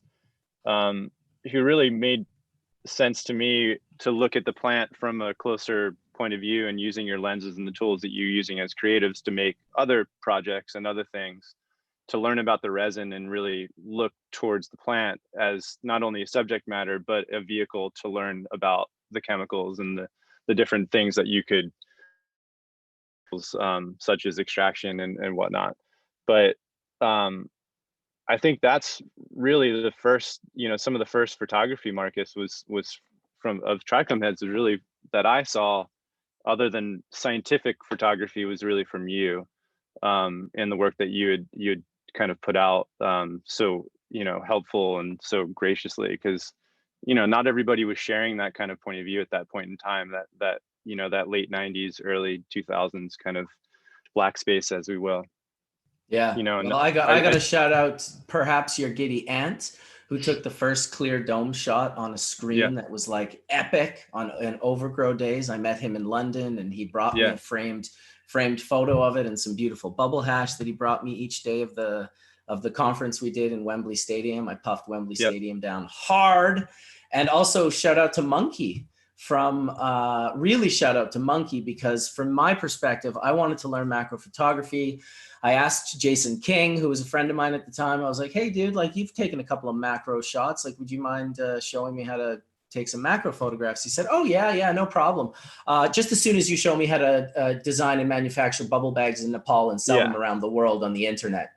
And I was kind of like, oh shit, like was that a bad move on my part? And I kind of, in the end, just took it to the fact that he was maybe being a bit of a dick and being insecure. But when Monkey, he was taking bug shots on Overgrow, shots of his insects, his praying mantises that he would order from the mail order, and crack these eggs and grow these incredible praying mantises out that he would take photographs of that were just shockingly beautiful. And he had the MPE lens, and I hit him up one day and I was like, hey, I want to get into macro photography. He's like, okay, buy the 65 millimeter MPE lens with the 24 EX MT dual flash from Canon, set your ISO on 100, he starts telling me all these settings as a base. And since he did that, I have always shared I don't even feel like I always feel like I'm sharing his information, that it's just like, pass it all on. Even though at this point, it's like 15 years of my own knowledge that I've learned from taking macro photography. I just don't see why it would be a bummer for me to show people. Like, there are people who will put time into this in a way that I don't have the time anymore. There are people who will put time and have access to certain things, whether it's exotic looking plants or beautiful resins. That's the key. It's one thing if you want to take macro photographies of resin, it's another, like, do you have all the top quality access to, the highest grade material? Because that becomes the super duper key. These lovebirds looking at each other about their beautiful resins. They're staring into each other's eyes. They're like loving the fact that they got all the flavors. They're like oozing and goozing. Good on you guys. The other thing, Marcus, is, each photographer is going to bring a different point of view. Like I was inspired by people like Tobin Yellen and like even Bruce Weber shooting like weird black and white fashion photography. And, the ideas that you can, bring to the subject is really kind of really broad, and just like cultivation and extraction, there's a lot of creativity that you can bring to it. So I also got to shout out Joop Dumas. He was taking photos in the 80s in Holland with the electron scan microscope. When I went to the first Cannabis Cup, my first Cannabis Cup, not the first Cannabis Cup, was in 1995. And I saw his little postcards. He had them at all these different sort of smart shops. And I would buy these beautiful, perfect trichome shots. They would look so surreal. And if many of you remember, my first advertisement in cannabis culture for bubble bags was a photo that I purchased off of Joop. I remember I was so blown away that he was willing to sell it for 800 guilders. I was just like, it's my photo. He's like, it's your photo. Like, you buy this photo, it's yours. You can put it on shirts. You can tattoo it on your face. You can do whatever you want with it. So what I did is I took a full page ad out in Cannabis Culture.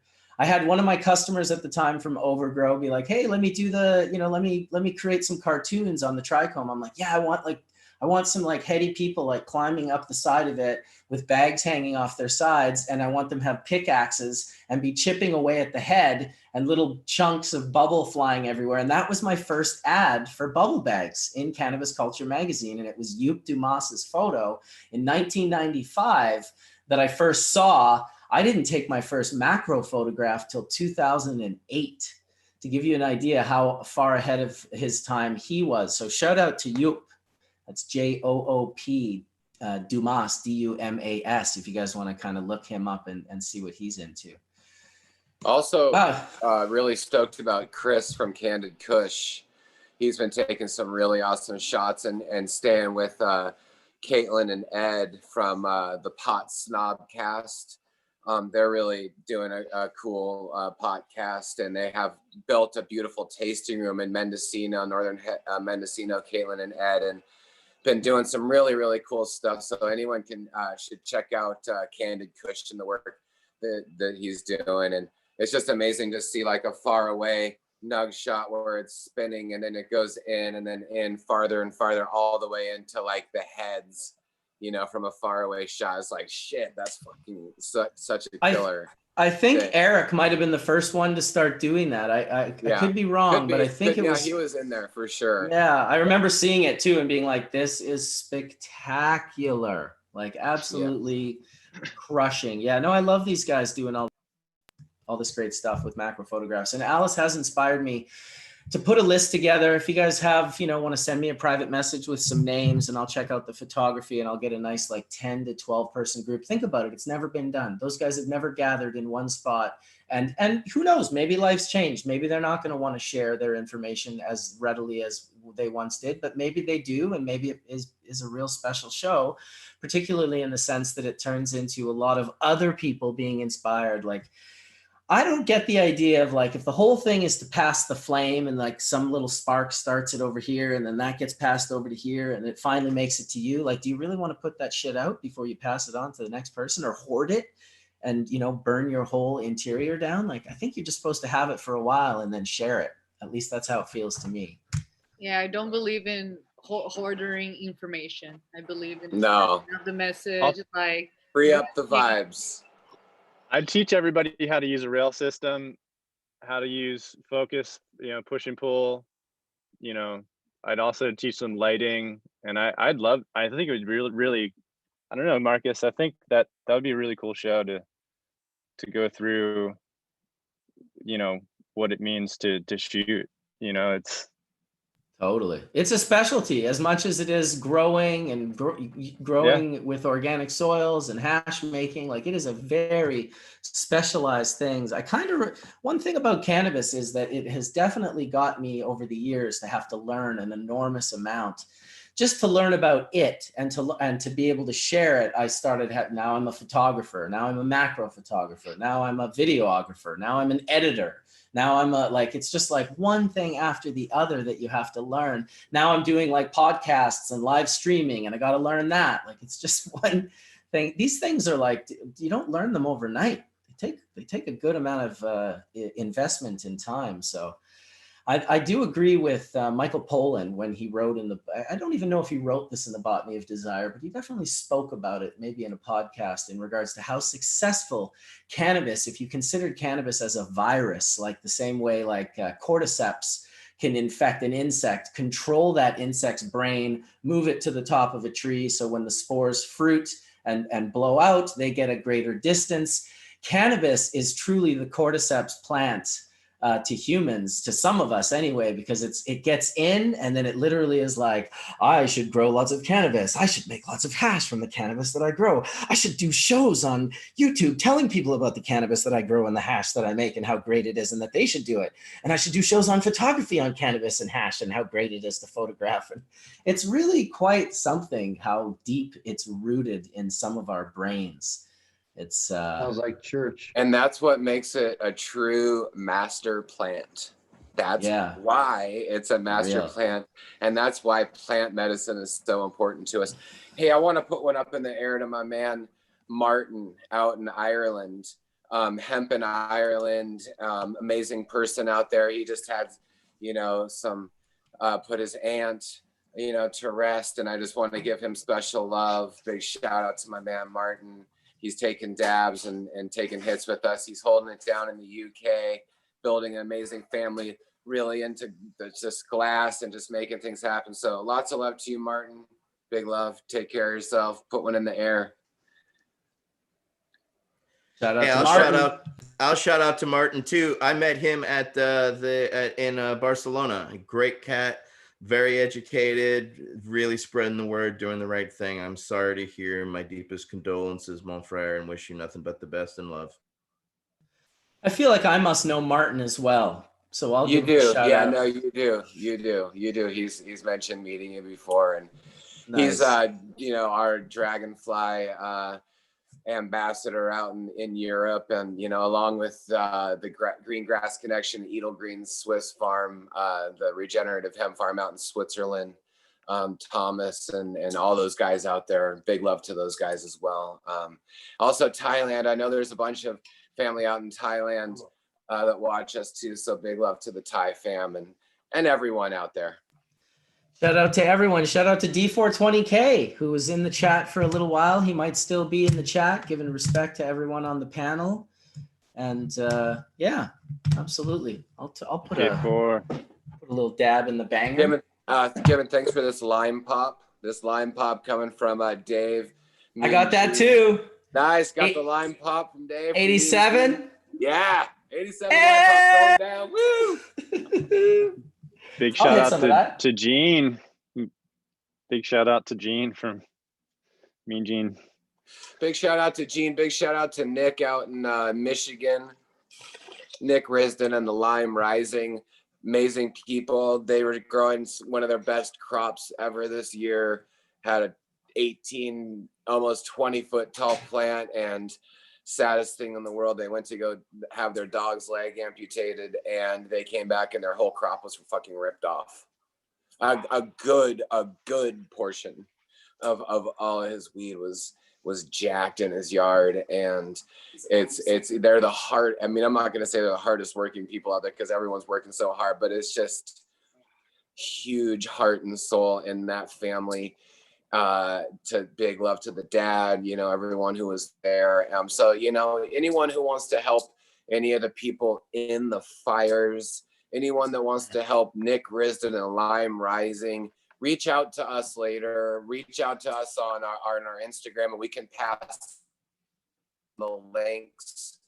Maybe Marcus, will send you as many links as we know, like Brett from Dos Perros and maybe Sheldon and different people that we know that have lost their farm. We could put those links in this YouTube video for people to check out, like GoFundMe's and things that people are using to build their life again, because people have lost everything and whatnot. So anyway, a lot of people want to help. This is a year where we've helped more people than ever, as a community. It just seems like, not every so often it comes up, and all of a sudden, we got to put it out there. So let's not feel like we've helped people too much. We might all as a group have to continue helping people. So, let's all put ourselves out there and reach out to people in need. There's a good group of people in need right now. So. Well said. Dude, fucking rippers. Like, wow, what an absolute piece of shit, low-level thing to do, to steal someone's hard work like that and their livelihood. Medicine. Yeah. It's and in the case of Nick everywhere. Risden, it does. In the case of Nick Risden, he makes RSO or cannabis oil for himself to fight Lyme's disease, and he's truly keeping himself alive. He would be a good person to have on this show sometime, because he's just so knowledgeable about strains and medicine and what it takes to survive. He just recently had a, crazy skin eating bacteria and things, but he's making it through a lot of stuff. So big love to him. Lyme's is a really serious. I've had Lyme's twice, and it doesn't go away, but when you get bit twice, it's pretty serious the second time around. It's really intense. So I feel for He's him. a true warrior indeed also. And you too probably for having that. And there's one thing I just took a dab to, and since you guys are saying some stuff, I just want to shine a light on the subject too, because I think we talked a lot about the fires in California and in the West Coast and all over United States and Canada today. But there are big, huge fires happening in Brazil right now too.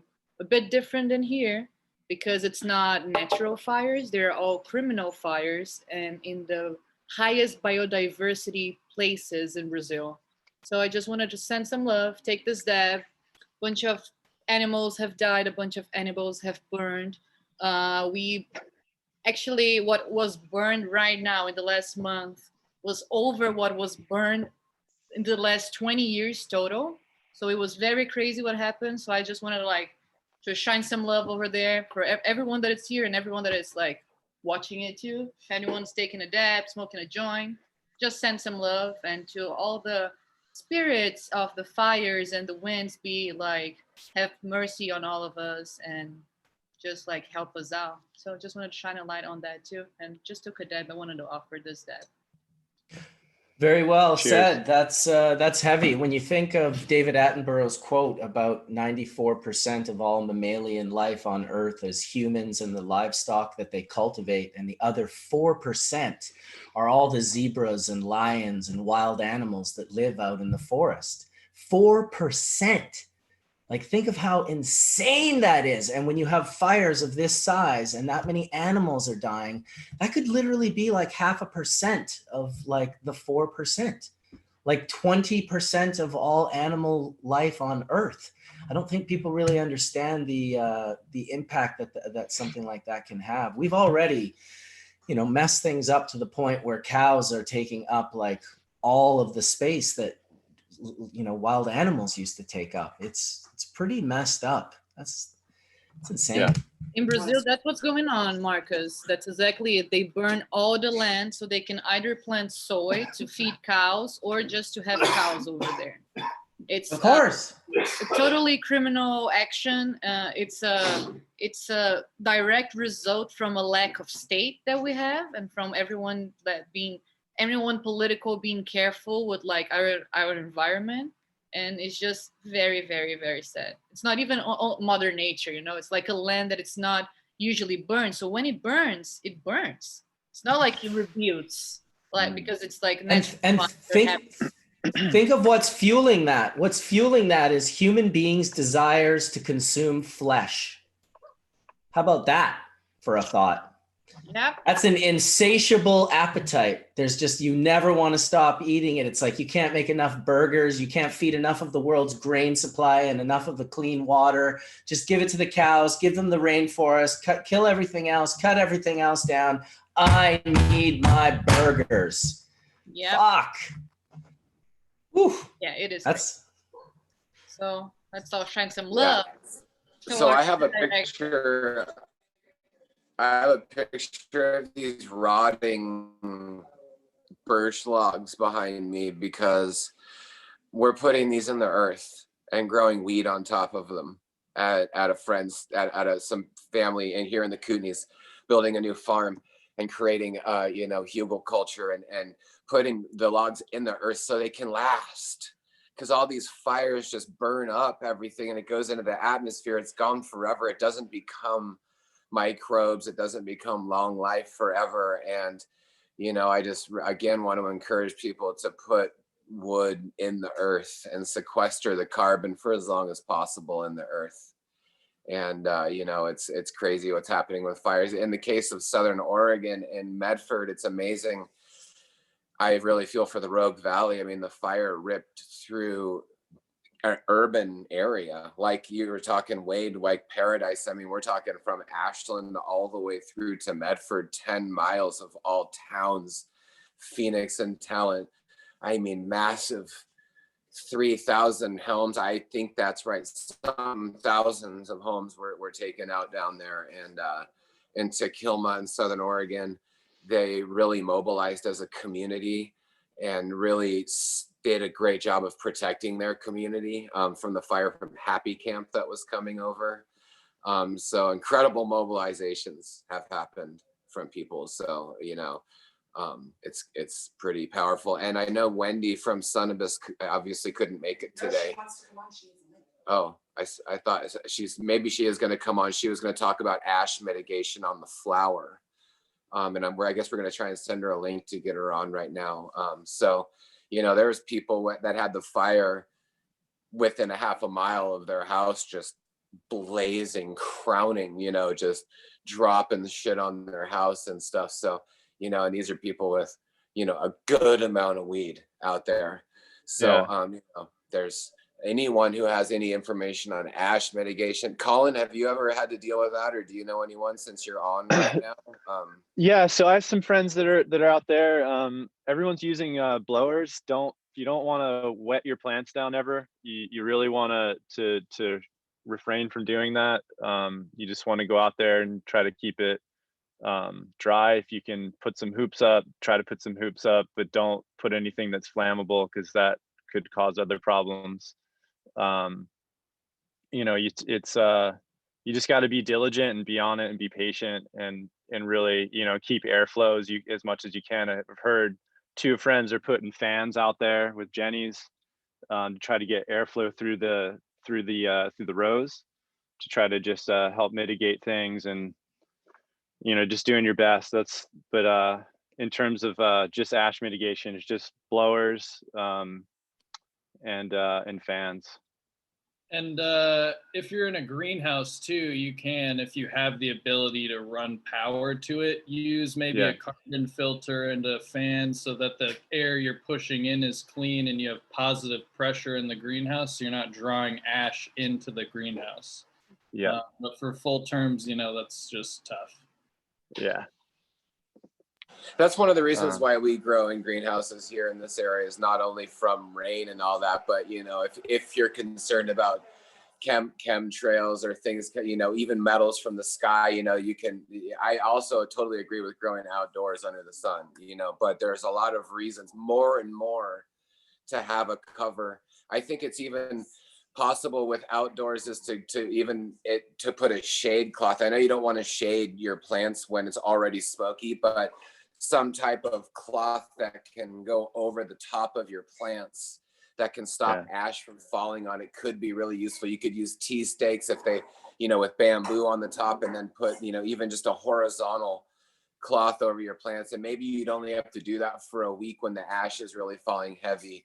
In the case of Oregon, they had a really heavy duty rainstorm right on the tail of all those heavy. So they had that week of million acres burn type thing, and then got a heavy rainstorm on it. Maybe in the case of rain, potentially that could actually wash it through rather than just turn it to mud.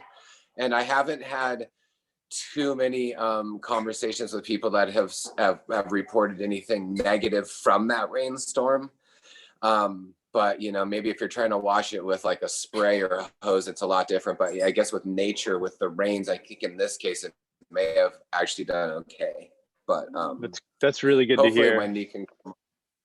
Yeah, because that carbon, I don't know. I think Dr. Mark could probably talk about. Mark, you could probably chime in on what ash might or might not do a bit more chemically than anyone here. I think it's and Kelly's going to come on in a second. It's going to flavor the plants, right? It's just going to give it like a smoky flavor. And I think I remember when we had fires a couple of years ago, we had some people on Hash Church who were discussing smoky flavor in some of the extracts and water hash. Who was that, Marcus? So I'm trying to remember. This may have been like about 2 or 3 years ago on Hash Church, and there were fires, and we were talking about this very issue and whether or not it comes through in extracts. Again, you could probably clean it out of the distillate. That's probably not. I think that's the only way, honestly. I've never seen it come out any other way. It's so totally ruins Marcus, hash. do you remember who we had on that we were talking to this about? Do you remember this? Not off the top of my head. There's been so many people that have been on over the years. Like we probably are over 100 different people. Yeah, I seem to remember that what we were talking about again is that, again, a lot of folks who grow not necessarily for oil markets or for extraction, who grow for flower markets, were saying, hey, we can't sell our flower. Can we extract it? And there was a whole surge of, again, people wanting to actually get into extraction just because they had to, do something to recoup the material that they lost because of the fire. And there was a bunch of smoky material on the open market back then. I probably take it that there will be again this time. And it'll be interesting to see if some of these folks who track it, who track like wholesale index prices, like cannabis benchmarks for one. I'm sure Etienne, you know about cannabis benchmarks, right? So what they do is that's a website that basically based on large transactions with large licensed dispensaries, they're able to track the wholesale price of cannabis flower. And what you see is in these kinds of cases, again, supply demand economics work where, again, if there's a constant supply and all of a sudden the supply tightens up or it doesn't smell as good and then people are now extracting, you're going to see fluctuations. But typically what they do is they follow things like outdoor, differentiate outdoor from light depth and, indoor, and look at the various wholesale prices. And typically those numbers, right, 18 are always around like anywhere between 1,200 to 1,300 a pound to as much as 1,500 a pound. And they move a little bit, right? But, right. It fluctuates. It's going to go up slightly this year, because of fires and also local regionalizations and market stabilizing. But also just because of, here in California, we're still overtaxed. How's it going there in PA? It's still, our governor wants to do legalization, and legalization's on the ballot in New Jersey. And it seems like there's going to be just this domino effect between New Jersey, Pennsylvania, and New York, and that legalization is just right around the corner. And, the product in the dispensary, Etienne, to tell you the truth, is pretty good and comparable in terms of pricing of like what you'd almost get on the black market. Certainly black market is still alive and plentiful all throughout the East Coast. Black market in New York is still, it's even when legalization happens, I don't think it's going to go away anytime soon. Hey, can we use the term illicit market? We're trying to change as opposed to using the term black market. What about traditional market? Yes, really traditional like market is what I use. Traditional market. Unregulated free market. Right. Any name. Right. I like traditional market. You all know what I mean. But I think an interesting trend, and Etienne, you could probably speak to this, is in California, my son's out in LA now, and he goes to dispensaries now, and he's in the industry extracting. So he's seeing a little bit of this dynamic in the marketplace, which is the popularity of beverages. He says that people are going to dispensaries and buying beverages by the cases, like these fruity, limey, whatever beverages. I think there's all kinds of new products that are out there in the market. But I guess that being a new category, and again, not something necessarily you can make at home, right? Unless you're making your own soda or taking an extract. And I don't know, it would be interesting to see if you can take like an extract that you can buy at a dispensary and use like one of those home soda makers and try to make a carbonated beverage with your own cannabinoid. I don't know if that would work, but why wouldn't it? Everything we've made is created by, was created by patients for patients originally. So, but yes, there is an uptake. There's an uptake in edibles, period, in the COVID era. People were, we had the Evil Eye problem with the cartridges. So cartridges have dips. They're starting to come back, but flowers and definitely edibles and concentrates too. People have a lot of time to sit around apparently. So we've seen an uptick definitely in the quality as well of the rosin we've had access to, and natural extractions as well as the extracted products are definitely getting better. The quality of the flower is still not to where I want it to be for the price point. I still think it's about 2 price points higher than it should be compared to when I was actually dealing internally of selection, etc. So I thought the market corrected itself better in Nevada.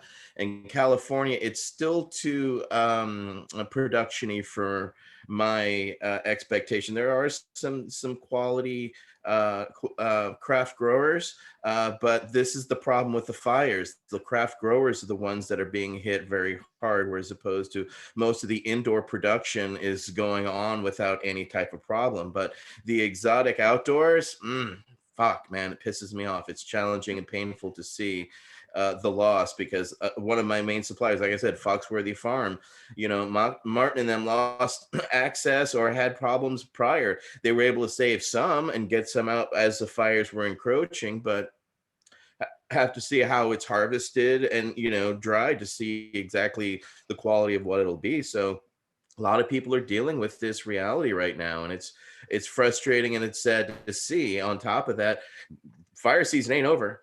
We're still in the midst of it here. So, blessings to everybody and to all of you. Stay safe, stay sound, stay wet as much as possible. Keep it damp out there. You were talking about markets. I just wanted to say black markets matter.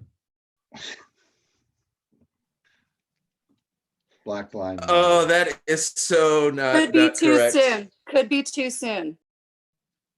Well, the one thing that's for sure is that there's a lot more processing capability today than just simply like 2 or 3 years ago. So that processing capability, see, the dog agrees with me.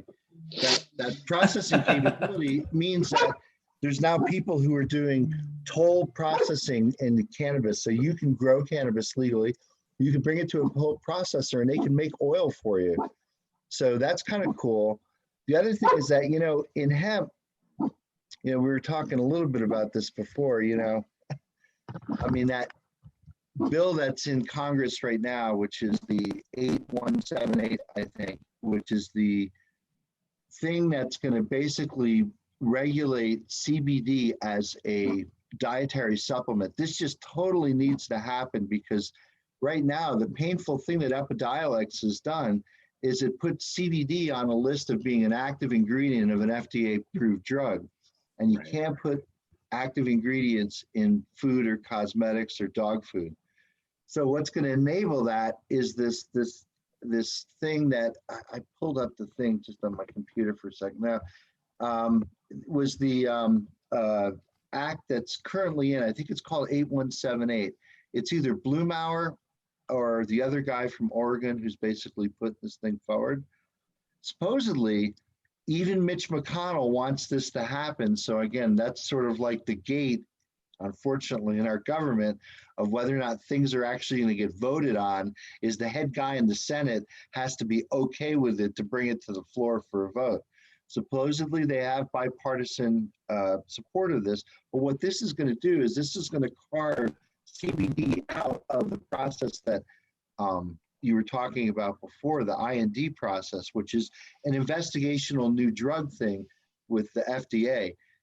They want to carve it out and put it into the dietary supplement thing, kind of like the Qunol or the vitamin C or the other things that you could extract from plants, put it into a capsule. Or how about that shit Prevagen? What the fuck is that, right? Some thing from a jellyfish. They extract jellyfish, put it into a capsule, give it to senior citizens, and now it all of a sudden improves their memory. I mean, what the fuck is that? Prevagen, right?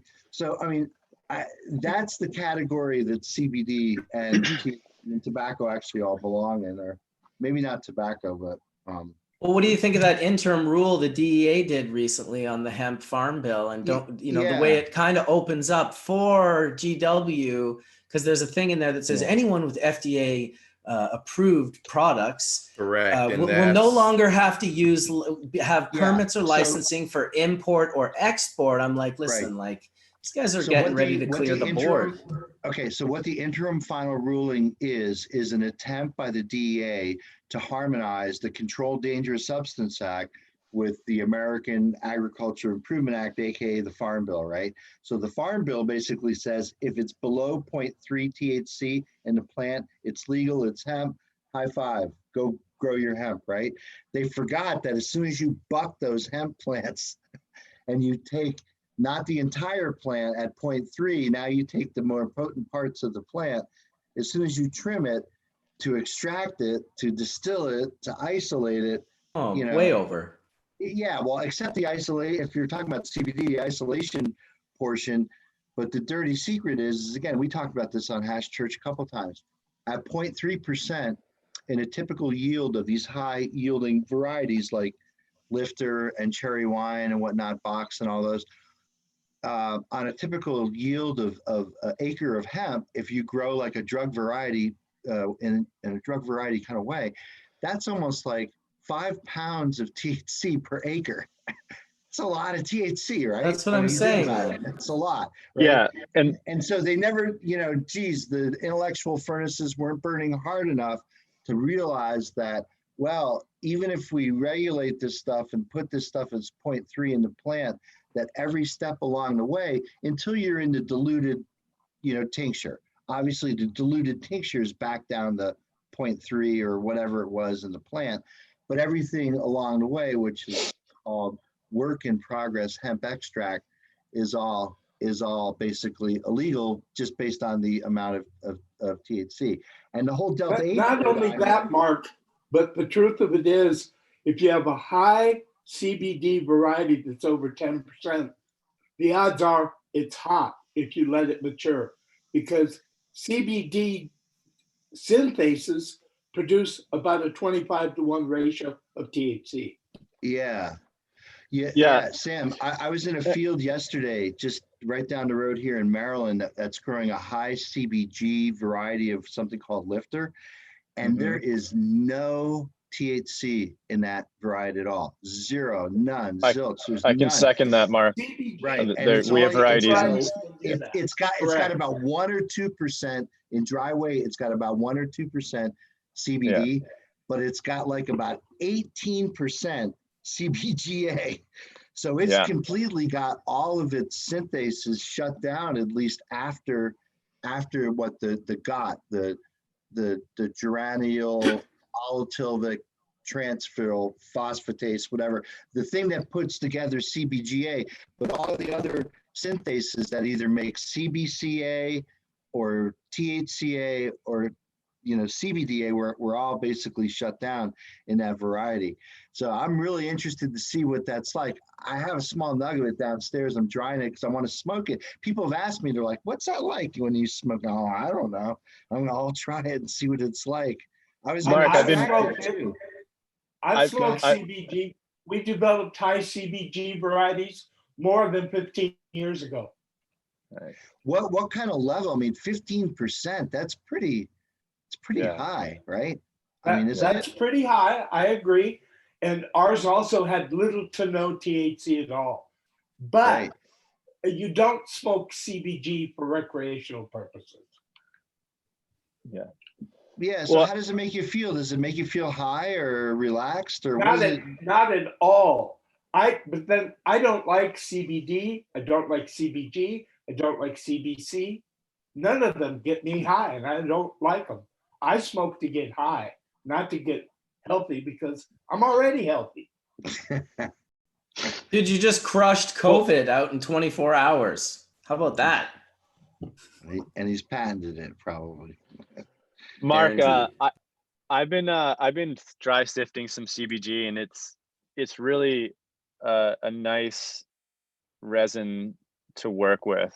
It's unlike CBD, where it's very viscous and very low yielding, and typically a lot darker and amber and by nature. It's for some reason. So what's a full melt? What's a full melt dab of that like? I mean, what is that? What I is feel that? just, to me, the feeling I get from it when I'm at kind of base level, which I still have Delta 9 in my system. I feel kind of relaxed if I'm really in tune with myself. And I think individuals that are more sensitive to cannabinoids and minor cannabinoids that don't have as much Delta 9 in their system feel a bit more sedated from it. That's what I commonly hear. So there's, it is still very individual, and it's still anecdotal at best right now, how everyone's kind of tapping into it. But I see a lot of promise. It's from the extraction side. I think it's really desirable. I think I'm really curious to see what I can do with some fresh frozen. Well, we developed it 15 years ago for medicinal use, absolutely. But we tried it for recreational use, and like THC, pure THCV varieties, or CBG varieties, or CBD or CBC, they don't really have true recreational value.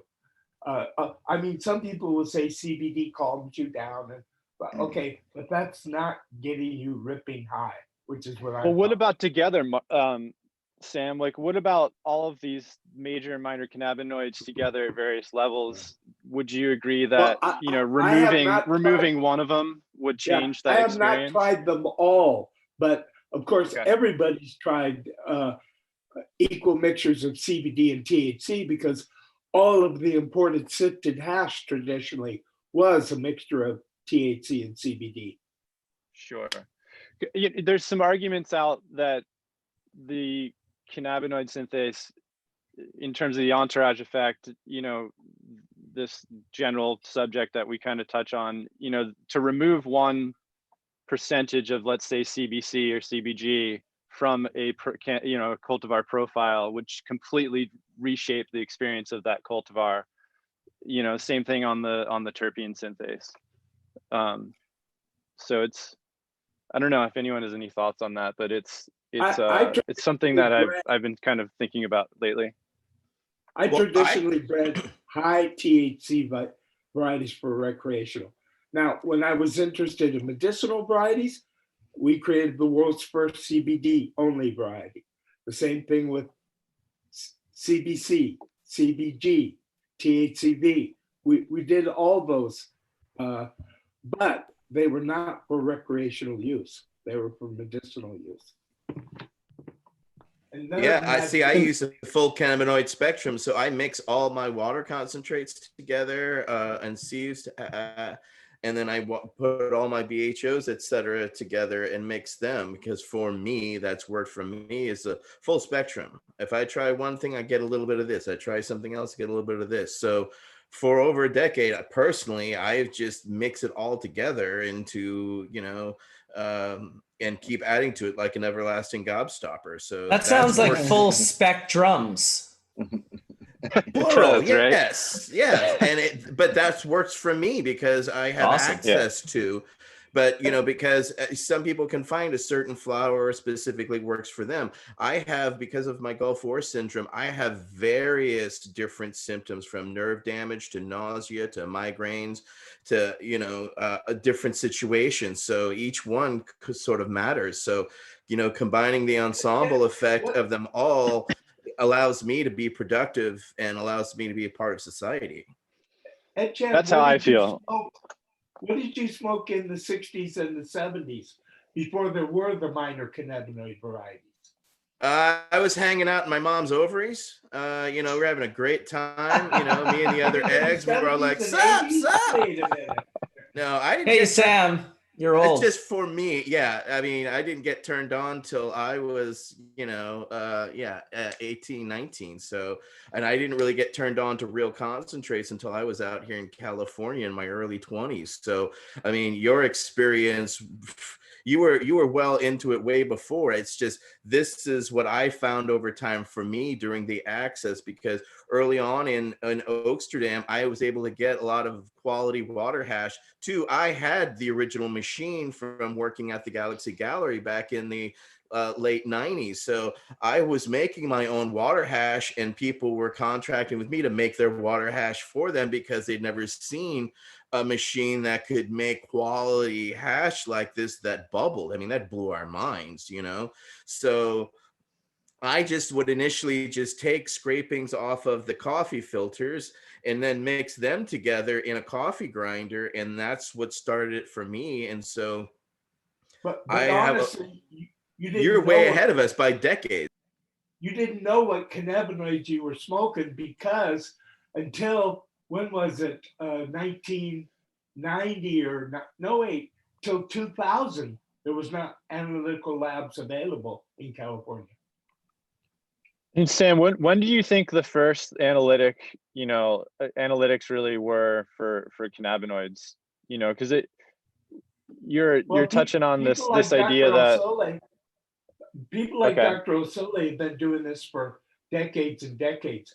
We began our work in the very early 1990s, where we got an analytical lab, which was, we checked with Dr. Brennisen with the same sample to Dr. Brennisen and Dr. Osole and our lab, and we got identical results, and we knew we were doing it right.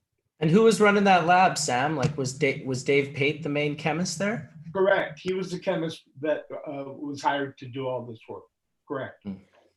So at that time, you guys were really kind of forward. You know, this is really great because it's, you know, the stuff I look at every day, you know, is probably on the shoulders of the work that you and your team was doing, you know, in terms of the analytics. So, you know, what we're looking at in terms of the microbial test is really kind of, I would still say, kind of very limiting in terms of what we're able to see and test for. Would you kind of agree? Yeah, our focus was not that, to be honest. We were growing organically and we didn't worry about it because we were not selling it. But that said, I mean, the truth of it was nobody had minor cannabinoids. Nobody knew what they were. And if your variety happened to have some in it, you didn't know it. Right. So yeah, that's why. Yeah, right. So what varieties do you think what regions of the world in terms of the, you know, where things kind of stemmed from post ice age, do you think a lot of these miners were really kind of coming from, or were they really selectively bred?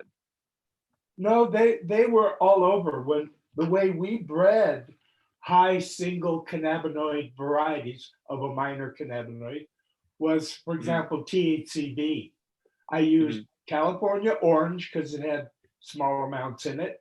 I used a Thai variety that had small amounts. I used an Afghan variety that had small amounts.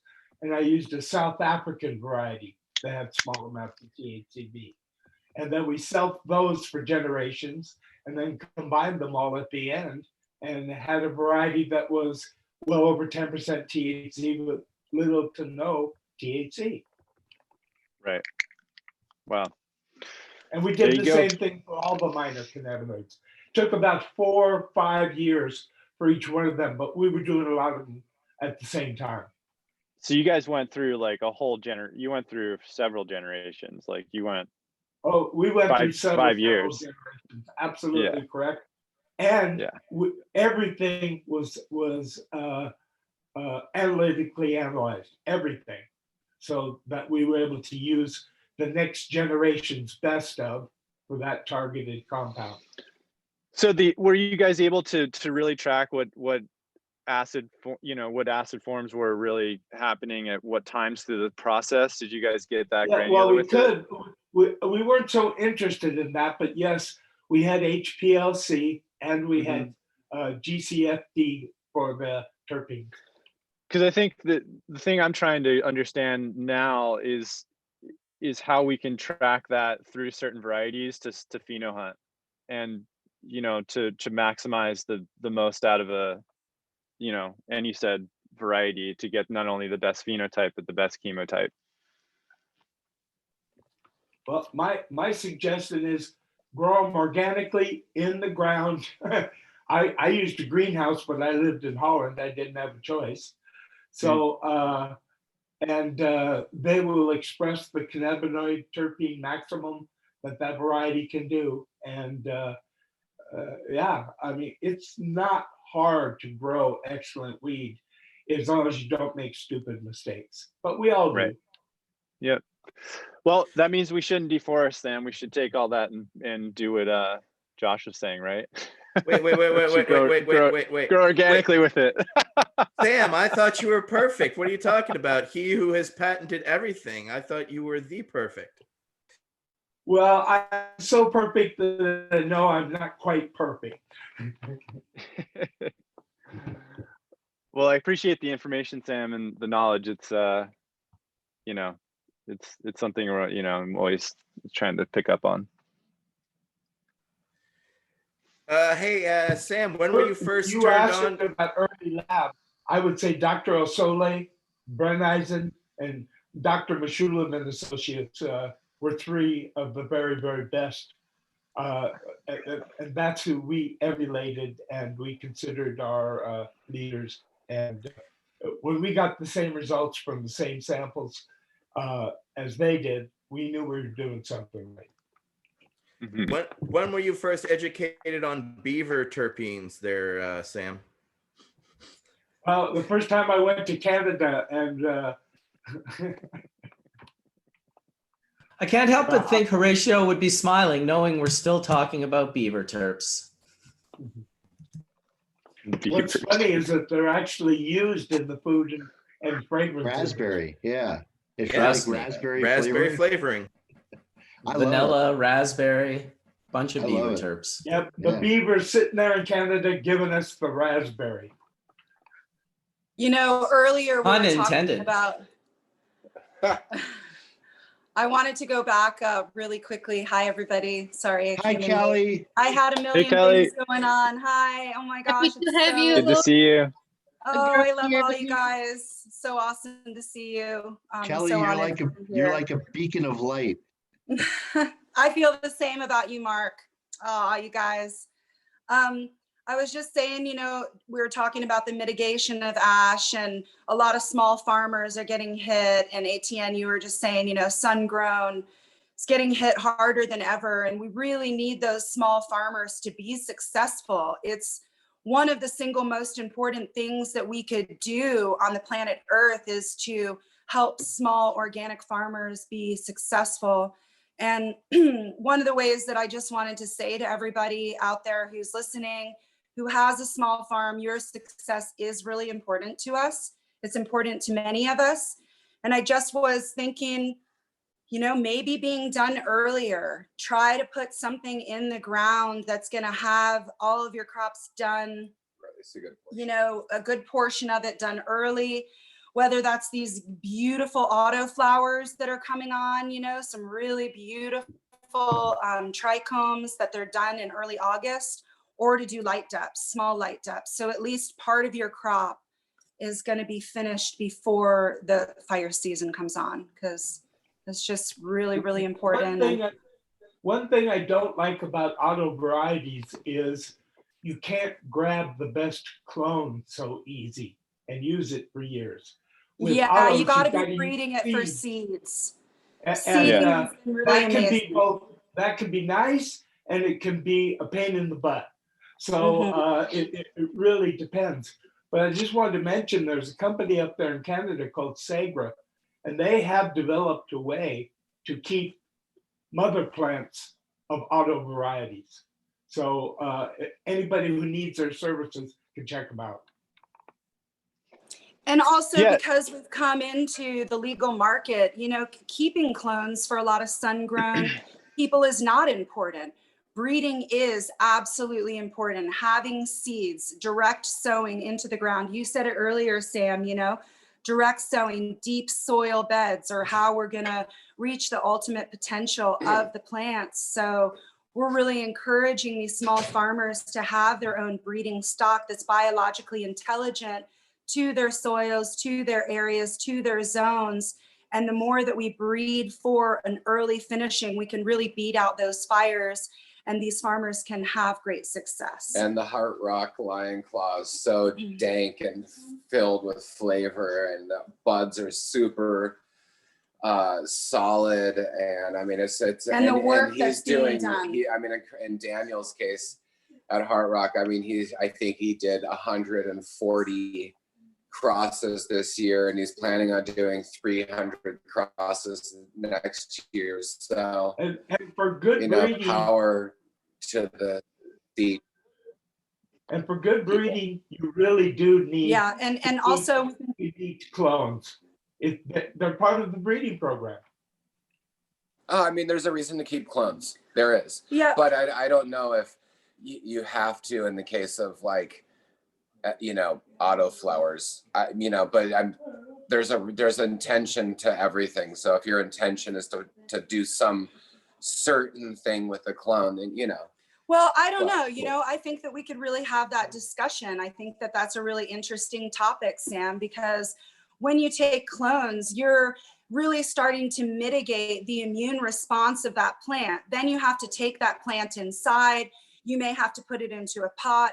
It's no longer in a microbial rich environment. It's no longer in the sunshine. No, because you can't have it year round. And I think for small farmers, I think that it's really great for them to continually choose their varietals by using chemotypes. A lot of these farmers now have field tests that they're able to look at their chemotypes out in the field, and they're really able to track what it is that they're looking for, and they're able to do it intelligently. It's just an interesting, if we're going to be just small farmers and we're not just talking about science and we're not just looking at it in a scientific way, but we're let out a good trichome rich crop that can be used out on the market. Breeding seeds is a wonderful opportunity for them. So I just wanted to bring up the other side of that, and not taking clones. Okay, but I, for example, I maintain my mothers in the ground, 15 feet tall. Well, I wish I could do that, Sam. I mean, we have some big mothers. We got a whole room of them, but even at a facility, that's a big. We change our mothers out more often than that, to try to keep them more vigorous and try to keep the, as much vigor and as least pathogen, filled as we can, because there's a lot of things that go along. I really didn't have pest and pathogen problems because I use so many biocontrols as preventatives, to be honest. Yep. Yeah. Bunch of mother lovers. Hey. So Sam, Kelly, I think, it's an interesting topic because I think about a lot of these things, and when you're talking about saving seed and saving varieties, Sam, wouldn't you agree it's good to save the seeds and save those potential new phenotypes and chemotypes that you could get from starting offspring, from bringing things together that you may have hand selected, even though it might not be 2,000 or 5,000 of each to keep the gene pool, as we say. I think it's a good thing. I think I've kept clones for 22 years, 24 years actually. But I also still start new seeds. 30 years without a problem. Right. So, but I've also started new seeds, and I also recognize the value, especially now that I'm growing at scale for commercial reasons. We're starting like all types of different varieties, and I'm seeing some really interesting things that I would have never thought as a younger self to even try or attempt to do, because I just have these clones that I just know so well. To be honest, I think the closest agricultural crop similarity wise is strawberries. When you want a new strawberry variety, you cross a bunch of different varieties that wild or whatever that have the traits you're after. Then they grow out 20,000 seeds, and they select the 10 or 20 that are the most favorable, and then they reproduce runners from those mother clones, and they eventually have millions of runners to use as a production crop. And that's the way cannabis is. Sure. And I think to Kelly's point, I think that's, I think it's a good thing to, I don't know, personally, I think it's a good thing to be exploring and understanding, what different varieties could do together, because, it's expansive in terms of the creative aspect of it. It's natural evolution. I mean, without that, the clone never changes. So obviously you're going to be doing seed breeding, but it's fun to keep like a sour diesel forever, for example. You know what I mean? Like, who doesn't want to grow who doesn't want to grow a whole entire greenhouse of sour diesel? Like, come on. Right. And the recessive traits always come up when you breed with it. So it's really difficult to recreate. And that's the other thing for me that I'm interested in, is trying to work with the dominant traits that on some of these really elite things that I have. And, it's fun to try to see what other offspring can kind of do. I think Marcus and I were talking to a friend of his the other day. He was or a little while ago on a chat, and he was talking about using the Sky Jarrow from Mitigation to breed with his other crop, because it was so non-invasive. So it really brought the dominant traits out in the parent stock that he was using. So that, I think there's a lot of value to that. No, Yeah, and it is true. Oh, sorry, Sam, go ahead.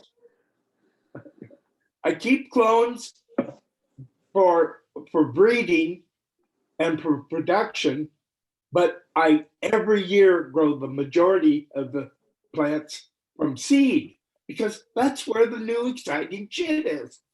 Yep. Yeah. And it's a lot like an apple tree. You can have this beautiful, gorgeous apple tree, and it's the best apples ever. And you can take the seeds off of that apple tree, and you're never going to be able to recreate that same apple tree. So when you do, breed with that clone or whatever, it's never going to be the same. So there is some beauty in the sour diesel being held forever, or that Jack Hare that is in Eugene. I'm so stoked that people are holding on to that. With apples, or the Cavendish banana. They graft them because you can graft a mother onto 1 billion different grafts, and you get a branch of that unique apple. So there's easy ways to maintain apples forever. Mm-hmm. Resin Ranch, what's up in the house? What's down up there? Look How you feeling? Just stopping by, and Alice was like, "Hey, you want to say hi?" How you guys all doing? Good, man. How are you doing? I like the shirt. We're surviving. Are you? Yeah, we're getting pretty impacted by the fires. We've been by the August complex fire in your area, complex fire is been smoking out the farm. Yeah, down here in Sebastopol, we've pretty much been flanked by fires all summer. So it's been totally. I feel like it's starting to take a toll on my health at this point. Yeah, I wanted to come on, and that's what I wanted to talk about today, really quickly. I didn't know if this was the right time to do that, but just about, how we can, mitigate some of the toxic intake of the smoke and the ash. We've been really focused on our plants, because our plants is our income, our plants is our future, but also our health and well-being is also our future, and how we're gonna, make our next decisions and how we're gonna move forward. We really need to be healthy. And I just wanted to talk about a few things that people could be allying with down there. So, let's talk about that. Is this a good time? Are we cool to come on in? I got nothing going on. And Cool. I'm Awesome. happy about that. I just wanted, if you wanted to come in and talk about some updates that were really important that people need to know in the region and area first, or updates, it's kind of hard to stay up with. I just tell anybody, get on the Cal Fire website, because it's changing. Some days it changes hourly. The August complex fire is definitely taking a major toll on the cannabis industry in Humboldt and Mendo this year. I think more than any previous year. Definitely more farms actually burning than just being impacted by ash and smoke. I don't want to get into the stories I'm hearing about how Cal Fire is treating the situation up there on some properties. It's just messed up. That's all there is to it. And I think it's pretty eye-opening. Most of the people in the room, I think, would agree with me that as human beings, we need to open our eyes up to what's going on and make some serious changes. And be aware. As human beings, we can't live like this. You know, it's kind of the thing I was thinking about the other day. I remember a Discovery Channel show on the end of the world and them talking about climate change and massive fires in the West that would burn uncontrolled and air quality. And I remember thinking, oh man, that sounds horrible, but that probably won't happen in my lifetime. And here we are living it. So like the last 2 weeks, I pretty much have had a low-grade headache the whole time, really low on energy. And when we looked into that, they call it a carbon headache, apparently, from inhaling so much smoke. And like you said, yeah, we all worry about our plants because it's our income. And I definitely have put myself in some situations this year that probably put my health on the line in order to salvage the cannabis, which I'm not sure how I feel about that personally at this point. Which is, you know, we always, you know, we hold this plant so high and we do so much for it, and when it's your income, it is hard to make that call that I need to walk away. Like, it's not easy. And you were faced with that this year. Yeah. Yeah, I mean, we've been faced with it more than once. Yeah. And then I have, you know, a farm I consult on that is up on Spy Rock, which is now starting to be evacuated. Really? We've been in evacuation warning for a while. I don't think Spy Rock's, it's going to actually get to that point, but we've said that a few times and it's crossed the eel. They didn't think that was going to happen, you know, so fingers crossed. Spy Rock. Yeah. Well, that carbon headache that you're feeling is just massive inhalation of smoke. And what happens is there's a restriction of the capillaries in the body because the body starts to react to such a massive change in the environment.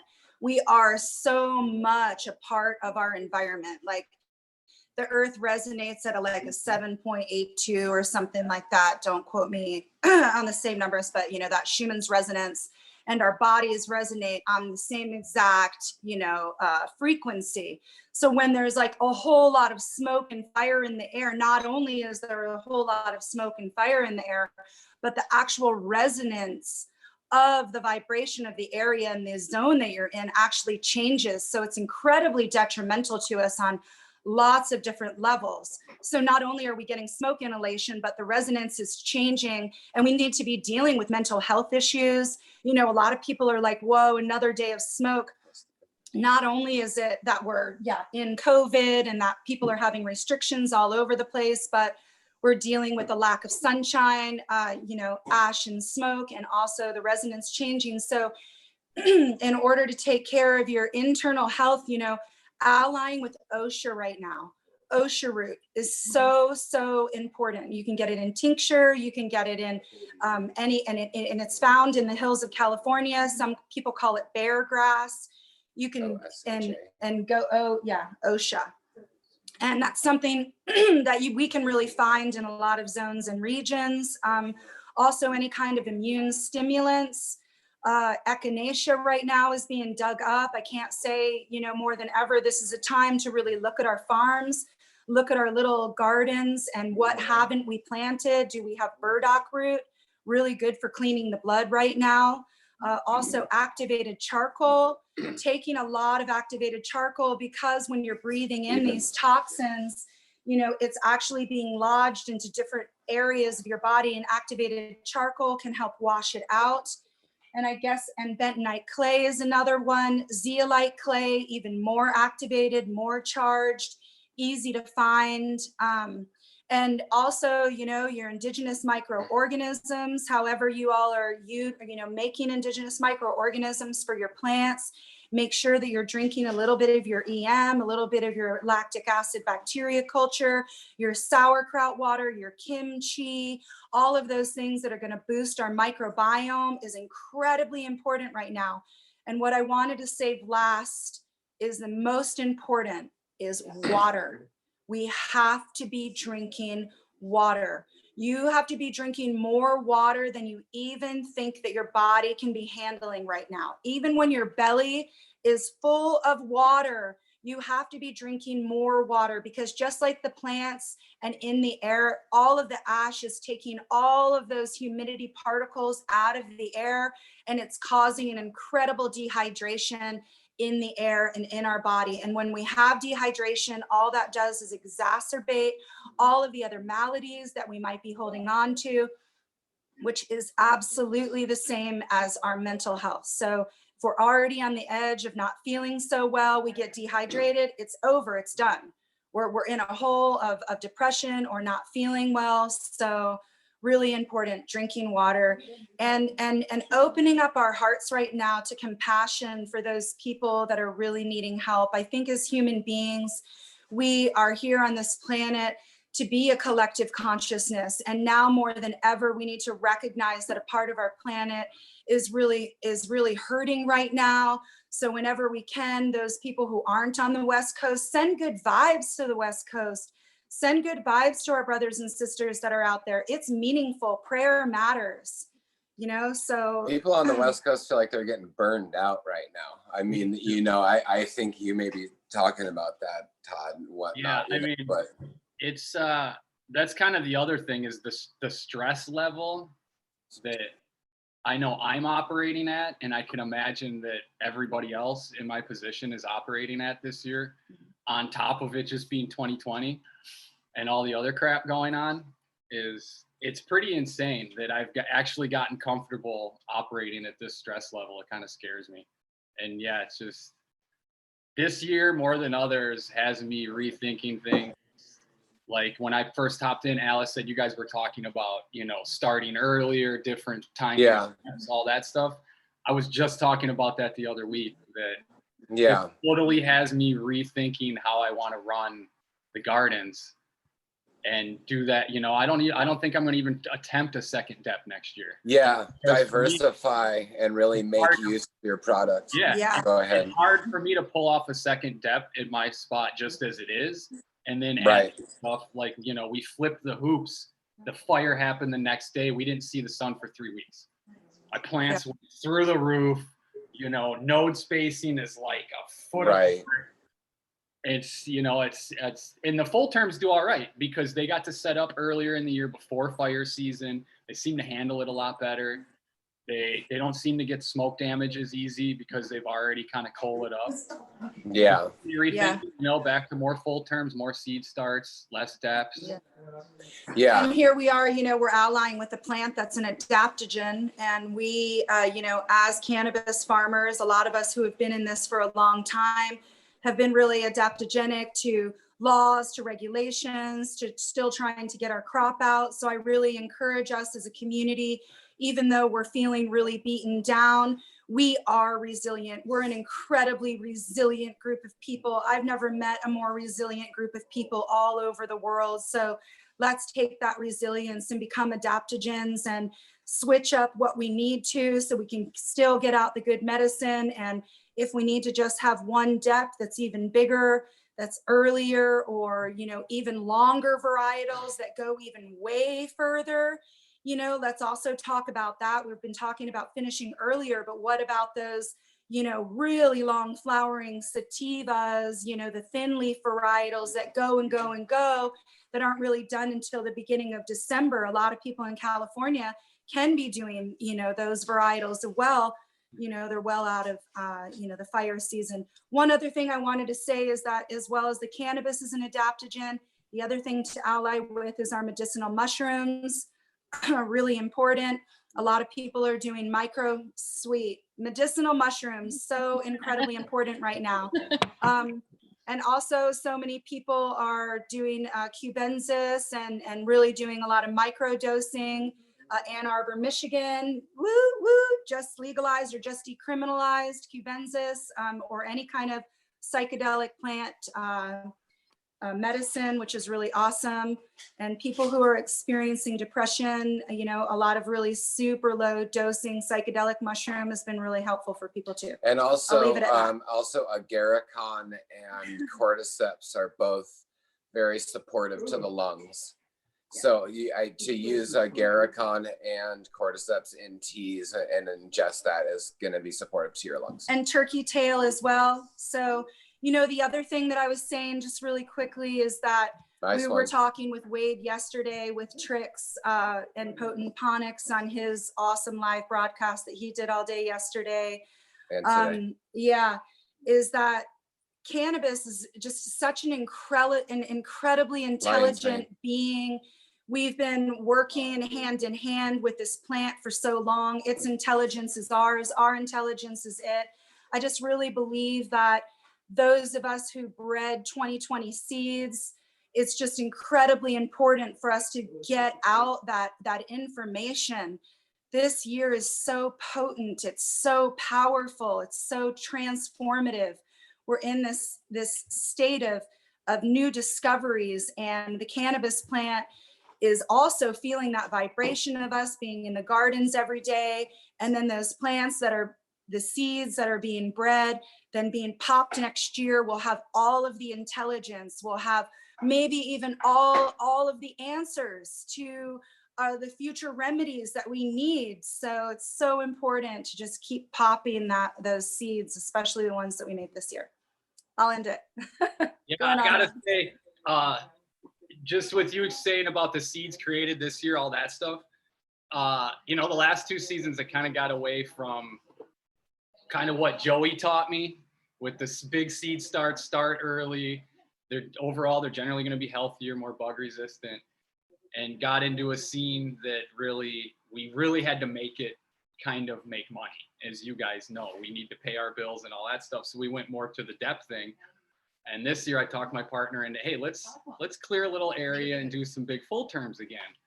And I gotta say, just with all the crap that goes on, I'm fully sold on big seed starts again and starting from seed. And like you say, they have all that knowledge now of this year, and what's that going to be advantageous for us in the future if, you know, the cannabis starts figuring out on its own, hey, I need to finish earlier because it's going to be smoky as hell. And there's got to be genetic coding on the evolution that says that the cannabis plant has lived through fire in its evolution. Like there's probably important terpenes that come out in it protecting itself from ash. I mean, right, Mark? I mean, there's what terp coming out? Actually, so the one thing I do know is that after a forest fire, what sort of comes out of the ash from the forest, the breaded forest, is there's a compound that fits into a class of compounds called butenolides.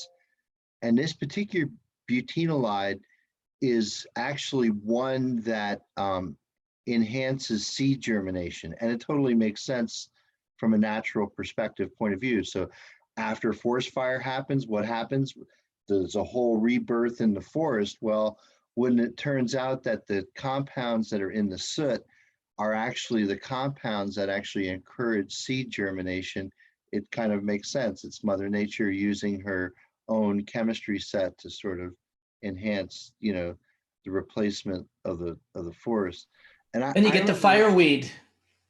Yeah, the Fire fireweed. OG. I remember No, that. like fireweed is the pink plant that grows after forest fires. It's one of the first plants that always comes up. Yeah. It should be a huge year for morels next spring. And just because you're bringing that up, which is really odd, is I've found that the cannabis aphid, the bong aphid, the only other plant that they're as interested in as the cannabis plant is the fireweed. Really notice that, just saying. And also, you know, if we're thinking about the plants mitigating themselves into the next year, what about the idea that they're feeling our energy every time that we're in the gardens and they start mitigating new, you know, chemotypes to be able to help us out in the years coming? I don't know. I just happened to go through Yellowstone, I think like about 6 to 8 months after they had some very terrible fires there in the early 90s. And I think I was on Dead Tour, so I'm trying to remember what year it was. I want to say it was 92, but it might have been 93. But what I remember is that when you look at the areas of the forest that were scorched by the fire, if you got down on your hands and knees and you looked, there was a whole new forest.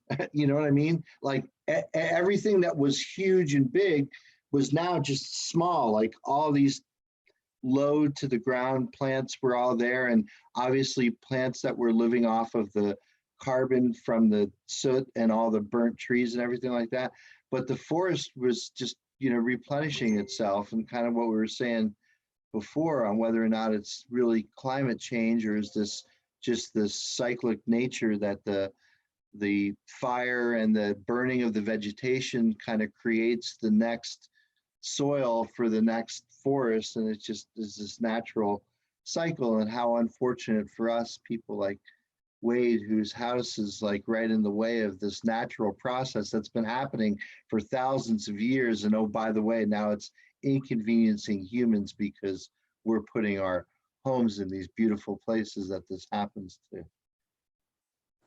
That's really true. One important reflection that I've come across this year, we've talked about before, is like living outside of major cities and major, like, you know, cities are toxic, you know, and when they burn, that ash isn't really, like, it's not good, you know, it's toxic. You know, when cars burn and houses burn and propane tanks go off, that ash is detrimental to us.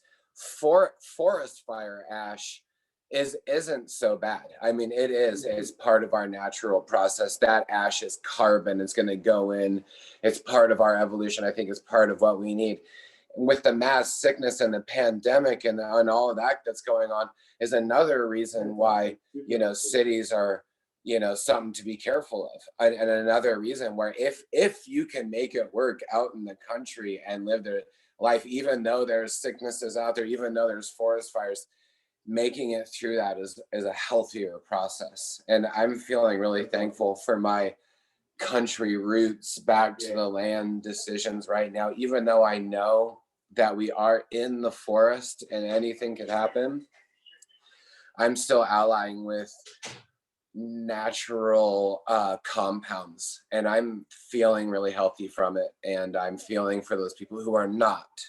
But as a reflection, or people that don't have the choice, because, you know, we've been set up for, you know, 100 plus years, 200 years, that, you know, now people have their roots in the cities, and that's where now culture is. So that's really important. I guess we just have to see both sides of it. I mean, cities serve their purpose. I go to cities are, you know, but I just recognize, like, there's a point of health that comes from living on the land, even with fires burning and things. But, you know. And also smoke travels. You guys, we didn't see the sun up here in BC for over a week, like a week and a half. We had a big orange globe because of all of the fires down in Oregon and California. And Washington. So we were whole completely towns burned down in smoked Washington out. too. And we didn't really have any fires around us at all, and we couldn't see the bottom of our field. So, you know, just like how our collective consciousness, we are all connected, we're also all connected in this microbiome that we call Earth. So, you know, the smoke that's happening down in California is the smoke that I'm breathing up here. We're all in it together. And we always like to separate ourselves, that we are not in it together, but the smokes and that are happening over in China or over in Siberia that went on forever and ever, of course, are affecting all of us. So, and it's important to recognize, just south of the border, whole towns burnt down, from Spokane to central Washington, all the way through Oregon, all the way through California. I mean, probably close to 7 or 8 million acres have burnt in the last month on the West Coast. And we got the worst air in North America up here in Vancouver. I'm out of issues. You can't see 15 feet in front of you. It's hard to breathe up here. And you're talking about those headaches and stuff like that. I'm starting to really associate the headaches and how I've just been so down the last couple of weeks and stuff. It's hard to breathe out here. I'm in Abbotsford, and it's right now. You look outside. Coming home last night through Manning Park and stuff like that, you can just smell it. Just like it's bad. It is. The smoke is bad up here. So take a lot of the advice you guys are talking about those supplements and stuff like that. I didn't really think about that, but there's definitely a lot of smoke in the air up here. That's for sure. Kava You could. Yeah, we all, a lot of us, you know, we're all allying with cannabis, and it's wonderful. It's a great analgesic. It's very helpful. But, you know, kava is a wonderful nervine. It really helps sort of coat the end of our nerves that are sort of frayed, you know, that feeling of feeling frayed. And at the end of your rope, we use that term all the time. I'm at the end of my rope. Well, that's your nerves talking. Your nerves are literally at the end of their rope. So allying with kava and not just smoking cannabis, but also ingesting it. When we ingest it, it's much more of a nervine. It helps coat the end of the nerves. So And algae. And miso soup. Thank you. Yes. Thank you, Etienne. That's I used kava and miso to get away from my Gulf War syndrome because I was dealing with a lot overtoxic body. So I studied on what they used in Hiroshima and Nagasaki, and that's what they used. They used, you know, especially miso soup, but kava I got turned on to as well, and you know those changed my life. You know, especially if I have permanent nerve damage. When I have really bad nerve days, kava works. Yeah. Oh, I'd love to hear that, Etienne. Lion's mane and kava. And also, you know, that's that wonderful aspergillus microbe that is in is in miso. Aspergillus oryzae. Aspergillus oryzae, and we always talk about aspergillus as being the enemy. Well, you know, here is this highly intelligent microbe that really is incredibly helpful. I love that. Thanks for sharing that. Neurotransmitter that actually has kava. And now that you're talking about this is a lot of my amino acid papers and stuff back in the day. So I am actually taking that. I just haven't been taking it recently. So I'm going to jump back into the vitamin cupboard, open that thing up, and jump right into what I'm looking for. Thank you for reminding me.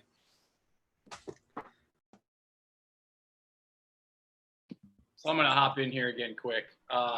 Since we're talking about fires, and I see comments over here in the comment thing. Is all the Oregon outdoor trash? Is all the Cali weed trash?